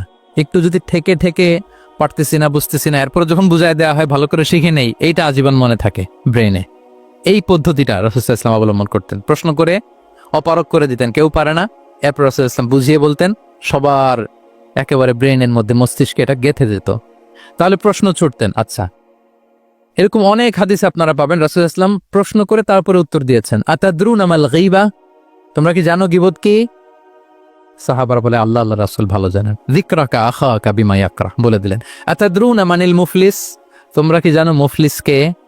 এইভাবে প্রশ্ন করতে করতে সাহাবাদেরকে শিখাতেন। আচ্ছা, আল্লাহ রাসূল সাল্লাল্লাহু আলাইহি ওয়াসাল্লামের আরেকটা অভ্যেস ছিল প্রশ্নের পিঠে প্রশ্ন ছুড়ে দেওয়া। মানে কোন সাহাবী যদি প্রশ্ন করত, রাসূল সাল্লাল্লাহু আলাইহি ওয়াসাল্লাম তো উত্তর দিয়ে জানিয়ে দিতেন। মাঝে মাঝে জানিয়ে না দিয়ে প্রশ্নের পিঠে আবার উনি কি করতেন? প্রশ্ন ছুড়ে দিতেন। এটাও পাওয়া যায়। আচ্ছা, এক সাহাবী এসে বলল, ইয়া রাসূলুল্লাহ, মাতা সাআ, হে নবী, কিয়ামত কখন হবে? রাসূল সাল্লাল্লাহু আলাইহি ওয়াসাল্লাম কখন হবে উত্তর না দিয়ে প্রশ্ন করলেন, ওয়া মাযা আ'দাততা লাহা, কিয়ামতের তোমার কি প্রিপারেশন, আগে ওইটা বলো। কিয়ামত কবে হবে জানার জন্য এত ব্যতিব্যস্ত, আগে বলো হোয়াটস ইউর প্রিপারেশন ফর কিয়ামা, তোমার কি প্রস্তুতি? তাহলে আরেকটা প্রশ্ন, প্রশ্নের বিপরীতে উনি উত্তর না দিয়ে উনি আবার কি করলেন? সবাই বলুন তো, উনি আবার কি করলেন? উনি নিজে আবার প্রশ্ন করলেন। তুমি জিজ্ঞেস করলে কিয়ামত কবে, তুমি বলো কিয়ামতের প্রিপারেশন কি নিছো বলো। তো সে বলে যে, লা শাই ইয়া রাসূলুল্লাহ, আমার কোনো প্রিপারেশন নাই, ইল্লা আন্নী উহিব্বুল্লাহ ওয়া রাসূলা, শুধু একটা জিনিসই আছে যে আমি আল্লাহ এবং আল্লাহর রাসূলকে ভালোবাসি। রাসূল সাল্লাল্লাহু আলাইহি ওয়াসাল্লাম বললেন, আনতা মা মান আহবাবতা, তুমি যাদেরকে ভালোবাসো তাদের সাথেই জান্নাতে থাকবে। আল্লাহ আল্লাহর রাসূলকে ভালোবাসো, তাদের সাথে তুমি কই থাকবে? জান্নাতে থাকবে। তাহলে প্রশ্নের পিঠে প্রশ্ন ছুড়ে দেওয়া। এরপর একই প্রশ্নের জবাবে ভিন্ন ভিন্ন জনকে ভিন্ন ভিন্ন উত্তর দিয়েছেন রাসূল সাল্লাল্লাহু আলাইহি ওয়াসাল্লাম। এটাকে এডুকেশনের ভাষায় বলে পার্সোনালাইজেশন। কি বলে? মানে যার যেটা লাগবে। শিক্ষক ভালো বুঝে, কয়েকটা ক্লাস নিলে উনি বুঝে ফেলে যে কার রিসিভিং ক্যাপাসিটি কতদূর, কার কোনটাতে ঘাটতি, কার কোনটাতে সমস্যা। একজন আদর্শ শিক্ষক, একজন চৌকস শিক্ষক, তিনি খুব সহজে এটা ধরে ফেলেন। তো রাসূল সাল্লাল্লাহু আলাইহি ওয়াসাল্লাম হি was a very good observer. তিনি বুঝে ফেলতেন যে কার কোনটায় ঘাটতি। ফলে একই প্রশ্নের উত্তর উনি এক একজনকে এক একভাবে দিতেন। কেন? Based on the need of the addressee, যার যেটা দরকার ওইটার উপর গুরুত্ব আরোপ করে, যার যেটাতে ঘাটতি আছে সেটাতে গুরুত্ব আরোপ করে তিনি একজনকে কি করতেন? এক এক রকম উত্তর। অনেক সাহাবারা এরকম প্রশ্ন করেছেন যে, আইয়ুল আমালি আফদাল ইয়া রাসূলুল্লাহ, সবচেয়ে শ্রেষ্ঠ আমল কোনটা? তিনি এক একজনকে এক একটা বলেছেন। কখনো বলেছেন যে আল্লাহর উপর ঈমান আনা, আল ঈমানু বিল্লাহি ওয়াহদা। কাউকে বলেছেন যে আল জিহাদ ফি সাবিলিল্লাহ, কাউকে বলেছেন আস-সালাতু ফি ওয়াক্তিহা, অন টাইমে সালাত পড়া। তার মানে যার যেটাতে ঘাটতি ছিল। কাউকে বলেছেন বিররুল ওয়ালিদাইন, কারণ তিনি দেখেছেন তার সাথে তার মা বাবার সম্পর্কে একটু ঘাটতি আছে, তারা এটা বলি, কারণ সবগুলোই ভালো কাজ, সবগুলোই কি ভালো কাজ। তাহলে যার যেটাতে ঘাটতি আছে সেটাতে গুরুত্ব আরোপ করা, এটা রাসূল সাল্লাল্লাহু আলাইহি ওয়াসাল্লাম করেছেন। মাঝে মাঝে রাসূল সাল্লাল্লাহু আলাইহি ওয়াসাল্লাম সাহাবীদেরকে, মানে শিক্ষার্থীদেরকে উত্তর জানার জন্য ব্যাপকভাবে আগ্রহী করে তুলতেন। হ্যাঁ, এটা আরবিতে বলে তাশওয়ীকুস সামিঈন ইলা মা'রিফাতিল জাওয়াব, উত্তর শোনানোর জন্য আগ্রহী করে তোলা। সেক্ষেত্রে মাঝে মাঝে তিনি একটা দুটো শব্দ ইউজ করতেন। কিরকম? যেমন আওয়ালা আদুল্লুকুম, অথবা আলা উখবিরুকুম, আমি কি তোমাদের বলবো না? এটা বললে সাহাবারা বলতেন, বলেন বলেন ইয়া রাসূলুল্লাহ, অবশ্যই বলবেন, বালা ইয়া রাসূলুল্লাহ। আওয়ালা উখবিরুকুম, আমি কি তোমাদের জানিয়ে দিব না? সাহাবারা বলতেন, ইয়া রাসূলুল্লাহ, অবশ্যই আপনি আমাদের জানিয়ে দিবেন। যেমন তিনি বললেন যে কেউ জান্নাতে যাবে না মুমিন হওয়া ছাড়া, কেউ ইমানদার হতে পারবে না, যতক্ষণ না একে অপরকে তোমরা ভালো না বাসো। তাহলে তো এটা গুরুত্বপূর্ণ বিষয়। একে অপরকে ভালো না বাসলে নাকি মুমিনই হওয়া যাবে না, আর মুমিন না হলে তো জান্নাতেই যাওয়া যাবে না। তখন রাসূলুল্লাহ সাল্লাল্লাহু আলাইহি ওয়াসাল্লাম বললেন, আওয়ালা আদুল্লুকুম আলা শাইইন ইযা ফাআলতুমুহু তাহাবাবতুম। আমি কি তোমাদেরকে বলবো না এমন একটা আমলের কথা যেটা করলে তোমাদের পারস্পরিক হৃদ্যতা বাড়বে, ভালোবাসা বাড়বে? তখন তিনি বললেন, সেটা কি? আফশুস সালামা বাইনাকুম, তোমাদের মাঝে ব্যাপক সালামের প্রসারণ করো, সালামের প্রসার করো, একে অপরকে বেশি বেশি সালাম দাও। ব্যাপারটাকে এইভাবে প্রেজেন্ট না করে উনি যদি বলতেন, সাহাবারা বেশি বেশি সালাম দিও, এটা সওয়াবের কাজ অনেক। এটা হচ্ছে একটা প্রেজেন্টেশন। আর একটা হচ্ছে এমন ভাবে এটাকে উপস্থাপন করা যে মুমিন না হলে জান্নাতে যাবা না, আর একে অপরকে ভালো না বাসলে মুমিন হতে পারবে না। তোমরা কি জানো কি করলে একে অপরের মধ্যে ভালোবাসা বাড়ে? এরপর রাসূলুল্লাহ সাল্লাল্লাহু আলাইহি ওয়াসাল্লাম বলতেন যে সালাম দেওয়ার মাধ্যমে ভালোবাসা বাড়বে। আচ্ছা, মাঝে মাঝে ব্যবহার করতেন আলা উখবিরুকুম, আলা উখবিরুকুম, আমি কি তোমাদেরকে জানাবো না? একবার রাসূলুল্লাহ সাল্লাল্লাহু আলাইহি ওয়াসাল্লাম বললেন, আলা উখবিরুকুম বিআফদালা মিন দারাজাতিস সিয়ামি ওয়াস সালাতি ওয়াস সাদাকা, আমি কি তোমাদের জানাবো না যে নামাজ, রোজা, সাদাকার চেয়েও বেশি ফজিলতের একটা আমল আছে, সেটা কি? আমি কি তোমাদের জানাবো না? সাহাবারা বললেন, ক্বালু বালা ইয়া রাসূলুল্লাহ, হে আল্লাহর রাসূল, অবশ্যই জানাবেন, অবশ্যই জানাবেন। কারণ নামাজের চেয়েও বেশি গুরুত্বপূর্ণ, সাদাকার চেয়েও বেশি গুরুত্বপূর্ণ, সিয়ামের চাইতেও বেশি গুরুত্বপূর্ণ আমল, সেটা কি? তখন রাসূল সাল্লাল্লাহু আলাইহি ওয়াসাল্লাম বললেন, সেটা হচ্ছে ইসলাহু যাতিল বাইন, বিবাদমান দুই গ্রুপকে মিলিয়ে দেয়া, বিবাদমান দুই ব্যক্তিকে মিলিয়ে দেয়া। এটা নফল নামাজ, নফল সাদাকা, নফল রোজার চেয়েও বেশি কি ফজিলতপূর্ণ, বেশি গুরুত্বপূর্ণ। আমরা তো মনে করি শুধু নামাজ পড়লেই বোধহয় আমি অনেক সওয়াব পেলাম, রোজা রাখলেই সওয়াব পেলাম, শুধু জিকির করলে, সাদাকা করলেই সওয়াব পেলাম। কিন্তু রাসূল সাল্লাল্লাহু আলাইহি ওয়াসাল্লাম বলেন যে দুইজনের মধ্যে একটু মনোমালিন্য তুমি মিলিয়ে দাও, এটা এর চেয়েও বেশি সওয়াবের। আল্লাহু আকবার। দুই গোষ্ঠীর মধ্যে দীর্ঘদিনের ঝগড়া মিলিয়ে দাও, এটা এর চেয়েও বেশি সওয়াবপূর্ণ। রাসূল সাল্লাল্লাহু আলাইহি ওয়াসাল্লাম মক্কা থেকে মদিনায় যেয়ে কি করেছেন? আউস এবং খাজরাজের দীর্ঘদিনের যুদ্ধ 1 ঘন্টার মধ্যে কি settle down. He was a very good mediator and arbitrator, চমৎকার মধ্যস্থতা করতে জানতেন তিনি। তাহলে এইভাবে উত্তর জানার জন্য শিক্ষার্থীদেরকে আগ্রহী করে তুলতেন। আচ্ছা, আরেকটা পদ্ধতি ছিল অবজারভেশন অ্যান্ড কারেকশন। রাসূল সাল্লাল্লাহু আলাইহি ওয়াসাল্লাম, আমি আলোচনার শুরুতেই বলেছি, হি was a very good observer, চমৎকার পর্যবেক্ষণ করতেন এবং সংশোধন দিতেন। কে কি করছেন এটা খেয়াল রাখতেন, মানে চোখ কান খোলা রাখতেন। বাংলা আমরা কি বলি? বাংলা কি বলা হয় এটাকে? চোখ কান খোলা রাখা। মসজিদে নববীতে এরকম ভুরি ভুরি পাবেন যে রাসূল সাল্লাল্লাহু আলাইহি ওয়াসাল্লাম কে কি করতেছে অবজার্ভ করতেছে, ওইটার উপর বেস করে তাকে নাসিহা করতেছে। একটা বিখ্যাত হাদিস তো আপনারা জানেন, রাসূল সাল্লাল্লাহু আলাইহি ওয়াসাল্লাম বসা, এক বেদুইন আসলো, এসে তার উটটা মসজিদে নববীতে বাঁধলো, বেদে 2 রাকাত নামাজ পড়লো, নামাজ পড়ে হাত তুলে আল্লাহর কাছে দোয়া করে, ইয়া আল্লাহ আল্লাহুম্মা আরহামনি ওয়া মুহাম্মাদা ওয়ালা তারহাম মা'ানা আহাদা, মানে ও আল্লাহ তুমি শুধু আমারে রহম করো আর মুহাম্মদ সাল্লাল্লাহু আলাইহি ওয়াসাল্লামের রহম করো, আমাদের দুইজনের সাথে আর কাউরে রহম করো না তুমি। বেদুইন তো কি, বেদুইন মরুপল্লীতে বসবাস। আদাবুদ দোয়া, দ্য এটিকেটস অফ দোয়া, দোয়ার যে একটা আদব আছে, অন্যের জন্য দোয়া করলে যেটা নিজের লাভ, এগুলো তো জানে না। আল্লাহ তুমি আমারে মাফ করো, মুহাম্মদ সাল্লাল্লাহু আলাইহি ওয়াসাল্লামকে মাফ করো, আমাদের ছাড়া আর কাউরে মাফ করো না, কাউরে রহম করো না। তো এটা রাসূল সাল্লাল্লাহু আলাইহি ওয়াসাল্লাম দূর থেকে বসে বসে অবজার্ভ করছেন আর বললেন, হায় রে, লোকটা একটা প্রশস্ত জিনিসকে সংকীর্ণ বানায় ফেললো। গোটা বিশ্বের সবাইকে যদি আল্লাহ ক্ষমা করে, রহম করে, আল্লাহর রহমের দরিয়ায় কোনো ঘাটতি হবে বলেন তো? হবে? একটা প্রশস্ত বিষয়কে সে সংকীর্ণ করে ফেললো। এরপর কতটা সে বেদুইন কি প্রকৃতির ছিল দেখেন, দোয়া টোয়া শেষে মসজিদে নববীর মাঝখানে বসে পেশাব করা আরম্ভ করছে। বিখ্যাত হাদিস জানেন, সবাই মারতে গেল, রাসূল ইসলাম থামালেন, বললেন পানি ঢেলে দাও, আর তাকে ডেকে বললেন, দেখো তুমি যে এখানে এই কাজটা করলা, প্রস্রাব করলা, এটা আমাদের এই মদিনার কমিউনিটির ইবাদতগাহ। এখানে এই কমিউনিটির লোকেরা নামাজ পড়ে, আল্লাহর জিকির করে, আল্লাহর কিতাব তেলাওয়াত করে, এটা কি ঠিক হলো তোমার? সে তো লজ্জায় অনুতপ্ত হয়ে কাচুমাচু। তাহলে এই যে অবজারভেশন করতেন এবং কারেকশন করতেন। আবার একদিন মসজিদে নববীতে বসা এক সাহাবী এসে নামাজ পড়লেন, নামাজ রাসূল ইসলাম দূর থেকে দেখতেছেন লোকটা কি করে। নামাজ পড়লো 2 রাকাত, পরে এসে নবীকে সালাম দিল। রাসূল ইসলাম সালামের উত্তর দিয়ে বললেন, ইরজি' ফাসাল্লি ফাইন্নাকা লাম তুসাল্লি, যাও আবার পড়ো, কারণ তুমি নামাজ পড়ো নাই, মানে নামাজটা ঠিক মতো হয় নাই। ইউ ডিডন্ট অফার ইউর সালাহ in a correct way, proper manner. ওই সাহাবী যে আবার 2 রাকাত পরে আসলেন, রাসূল ইসলাম একই কথা বললেন, ইরজি' সাল্লি ফাইন্নাকা লাম তুসাল্লি, হয়নি নামাজ, আবার পড়ো। আবার পরে আসলেন, আবার একই কথা। এখন 3 বার পড়ার পরেও যখন হয় না, বেচারা ভাবলেন আবার যে বললে তো একই হবে, আমি তো এটাই জানি। তিনি বললেন মা উহসিনু গায়রাহ, ইয়া রাসূল এর চেয়ে ভালো আমি আর পারি না, ফাআল্লিমনি ইয়া রাসূলুল্লাহ, হে নবী আমাকে একটু শিখিয়ে দেন কিভাবে পড়বো। রাসূল সাল্লাল্লাহু আলাইহি ওয়াসাল্লাম বললেন, যখন নামাজে দাঁড়াবে আল্লাহু আকবার বলে দাঁড়াবে, এরপর কোরআন থেকে যা সহজ লাগে পড়বে, তাড়াহুড়ো করবে না। কি করবে না? সবাই বলেন কি করবে না? নামাজে কোনো তাড়াহুড়ো নাই, নো রাশিং ইন সালাহ, নো হ্যাস্টিনেস ইন সালাহ। নামাজে আমরা খুব তাড়াহুড়ো করি, এটা নামাজের যে প্রাণ, সালাতের প্রাণকে, রূহকে নষ্ট করে দেয়। যখন রুকুতে যাবে স্ট্রেইট ফরওয়ার্ড রুকু করবে, হাত্তা তাতমা ইন্না রাকিআন। রাসূল সাল্লাল্লাহু আলাইহি ওয়াসাল্লামের রুকুর পিঠটা ছিল একেবারে স্ট্রেইট, এই টেবিলটা যেরকম স্ট্রেইট এরকম স্ট্রেইট। লাউ সাব্বা আলাইহিল মা লাস্তাকার, পানি ভর্তি একটা বোতল যদি রাসূল সাল্লাল্লাহু আলাইহি ওয়াসাল্লামের রুকু দেয়া পিঠের উপর রাখতো, পানিটাও পড়তো না, বোতলটাও পড়তো না, স্ট্রেইট। এরকম উদাহরণ দিয়ে সাহাবারা বলতেন যে এত স্ট্রেইট রুকুর পিঠ যে পানি ভর্তি গ্লাস রাখলে পানিটাও কাঁপবে না, বোতলটাও পড়বে না।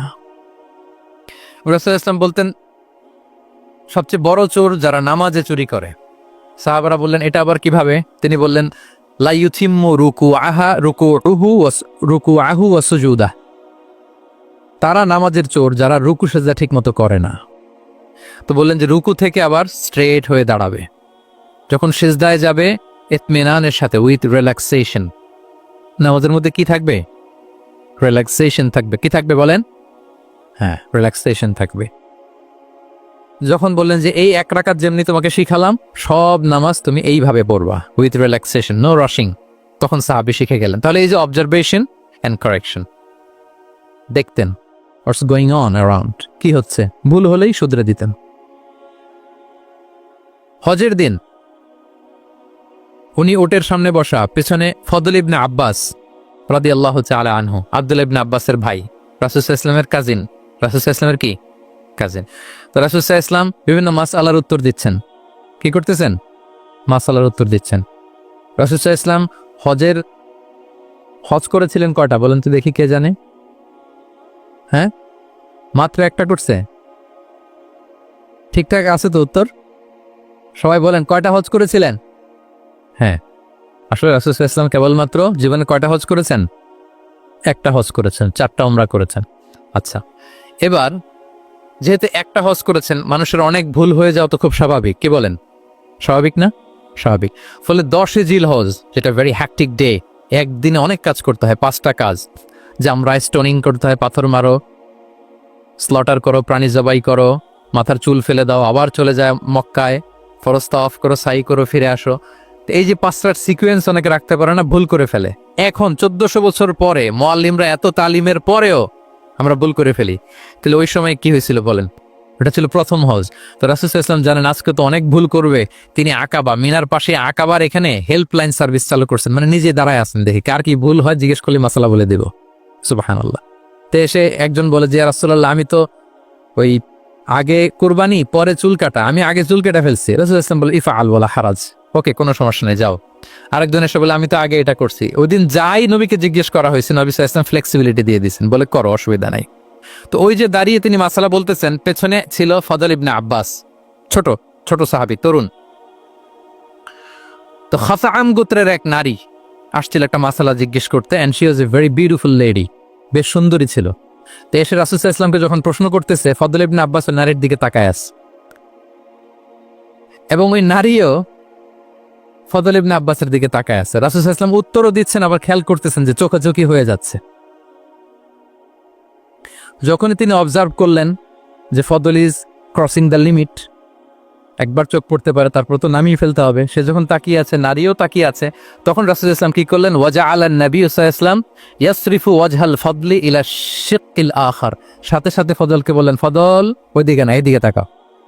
এবার এটা সরাসরি হাদিসের অনুবাদ করে শোনাচ্ছি, আমার পক্ষ থেকে না, এটা বুখারীর হাদিস। ফাজআলা ইয়াসরিফু ওয়াজহাল ফদলি, ফদল ইবনে আব্বাসের চেহারাটা রাসূল সাল্লাল্লাহু আলাইহি ওয়াসাল্লাম ঘুরিয়ে ফেললেন যে ফদল ওইদিকে তাকানো যাবে না, এদিকে তাকাও। ফদল রাদিয়াল্লাহু তাআলা আনহু নিজেকে সামলে নিলেন। এই যে this is the point, observation. এটা কি বলে? Observation and correction. রাসূল ইসলাম he was a very good observer, what's going on around, কি চলতেছে সব দিকে চোখ কান খোলা। বাংলা কি বলে? বাংলায় বললে বুঝবেন ভালো, চোখ কান খোলা রাখতে হবে। তো রাসূল ইসলাম খেয়াল করলেন এবং ওনার চেহারা ঘুরিয়ে দিলেন। এভাবে তিনি কেউ ভুল করলে শুধরে দিতেন। এবং শুধরে দেওয়ার আরেকটা নিয়ম রাসূল ইসলাম, আল্লাহু আকবার, অনেক পয়েন্টস এখানে, যে কিভাবে তিনি অন্যের ভুল শুধরাতেন। কিভাবে ভুল শুধরাতেন? আমরা কিভাবে ভুল শুধরাই? বাংলাদেশের যে টেন্ডেন্সি, কেউ ভুল করলে আর মাইক্রোফোন যদি পাই যে মাহফিলে, এইবার তো পাইছি ওই বেটারে, ও কাফের, ওর দাদা কাফের, ওর 14 গোষ্ঠী কাফের, ও মারা যাওয়ার পরে যেখানে কবর দিবে ওই কবরের উপর যে ঘাস উঠবে, ওই ঘাস যে গরু খাবে, ওই গরুর দুধ যে খাবে ও কাফের। মানে 14 গোষ্ঠীকে কাফের বানায় দিচ্ছে। আমি জাস্ট সিনারিওটা আপনাদের সাথে শেয়ার করি যে নিয়ম হচ্ছে কি। লেটস সে আমার একজন কো স্পিকার কোনো কিছু একটা ভুল করে ফেলছে, তার জানা নাও থাকতে পারে, আবার আমারও একটা জিনিস জানা নাও থাকতে পারে। কেউ ভুল করলে শুধরানোর নিয়ম হচ্ছে সে যে ভুলটা করলো এটা যে ভুল এটা জানানো, যে অনেকে এরকম এরকম বলে, আসলে এটা ঠিক না, বরং ঠিক হচ্ছে এটা এবং এর পক্ষে দলিল হচ্ছে এটা, জাস্ট এটা বলে দেওয়া। এটা যদি বলে দেয় তাহলে কি হবে, যখন ওই যে ভুল করছে সে যখন শুনবে, তার নাম তো আর বলা হয় নাই, সে তো বুঝে যাবে এটা তো আমি ভুলটা করছি, ফলে আমি শুধরে গেলাম, ওই লোক শুধরে যাবে। আর বাকি যারা লিসেনার, শ্রোতা, তারা সবাই সতর্ক হয়ে যাবে। তাহলে যেটা উদ্দেশ্য ছিল কাউকে শুধরানো, ওটা হয়ে গেছে না? কারো নাম নেওয়া প্রয়োজন হয়েছে? বলেন তো। রাসূল সাল্লাল্লাহু আলাইহি ওয়াসাল্লাম যখন কাউকে কারেক্ট করতেন তখন কখনো কারো নাম ধরে শুধরাতেন না, কারেক্ট করতেন না। আল্লাহু আকবার। নাম ধরে শুধরাতেন না, পাছে না সে লজ্জা পেয়ে যায়, পাছে না সে বিব্রত হয় মানুষের সামনে। সুবহানাল্লাহ। অন্যের রাইটস, অন্যের ব্যক্তিত্বের ব্যাপারে কতটা মর্যাদাশীল ছিলেন। কারণ কারো নাম ধরে তো আমার শুধরানোর দরকার নাই, এটা যে ভুল সোসাইটিকে এটা জানালেই হবে। তাহলে যে ভুল করছে সে শুধরে গেল, বাকিরা সতর্ক হয়ে গেল, ঠিক না? আচ্ছা, 3 সাহাবী মিলে একবার ভাবলো রাসূল সাল্লাল্লাহু আলাইহি ওয়াসাল্লাম বাড়িতে কি কি আমল করে, আমরা একটু আম্মাজানদের জিজ্ঞেস করি, তাহলে আমরাও আমাদের আমলটা একটু বাড়াবো। যে জিজ্ঞেস করলো যে আম্মাজানারা একটু বলেন তো উনি বাসায় কি কি ইবাদত করে, কতটুকু কোরআন পড়ে, তাহাজ্জুদ কেমনে পড়ে। আম্মাজানরা বর্ণনা দিলেন। বর্ণনা শোনার পরে কান্নাহুম তাফাল্লুহা, ওনাদের কাছে একটু কম মনে হইলো, মানে অনেক এক্সপেকটেশন নিয়ে আসছিল। তারা ভাবছিল মানে রাতে ঘুমাই না, সারা রাত তাহাজ্জুদ আর কান্নাকাটি করে রাসূল ইসলাম কাটায় দেয়, তাদের এরকম একটা ধারণা ছিল। কিন্তু এসে শুনে যে না, আসার পরে নাকি ঘুমোতে যায়, অনেকক্ষণ ঘুমিয়ে সেই মাঝরাতে নাকি ওঠে। যা যা বর্ণনা শুনলো কান্নাহুম তাফাল্লুহা, এদের কাছে একটু কম মনে হলো। তো একজন বলতেছে, আরে কম না, আইনা নাহনু মিন রাসূলিল্লাহ, কোথায় আল্লাহ রাসূল আর কোথায় আমরা। গফিরা লাহু মা তাকাদ্দামা মিন যামবিহি ওয়া মা তাআখার, ওনার তো আগের পরের সব গুনাহই মাফ। আদতে তো গুনাহই নাই, নবীরা তো মাসুম। তো ওনার সাথে কি আমাদের তুলনা, আমাদের এত কম করলে হবে না, তো কি করতে হবে? একজন বলে যে আজকে থেকে আমি আর ঘুমাবোই না সারা রাত, সারা রাত তাহাজ্জুদ পড়বো। আচ্ছা, আরেকজন বলে আমি আর না খেয়ে মানে রোজা ছাড়া থাকবো না, আমি সওমে ভিসাল করব, সারা বছর রোজা রাখবো, যা করে আল্লাহ, রোজা থামাবো না, আমি রেগুলার রোজা রেখেই যাব। আচ্ছা, আরেকজন বলে আমি আর আমার স্ত্রীদের কাছেই যাব না, আমি সন্ন্যাসী জীবন নিয়ে নিলাম, আমি সন্ন্যাসী থাকবো, স্ত্রীদের সাথে মেলামেশায়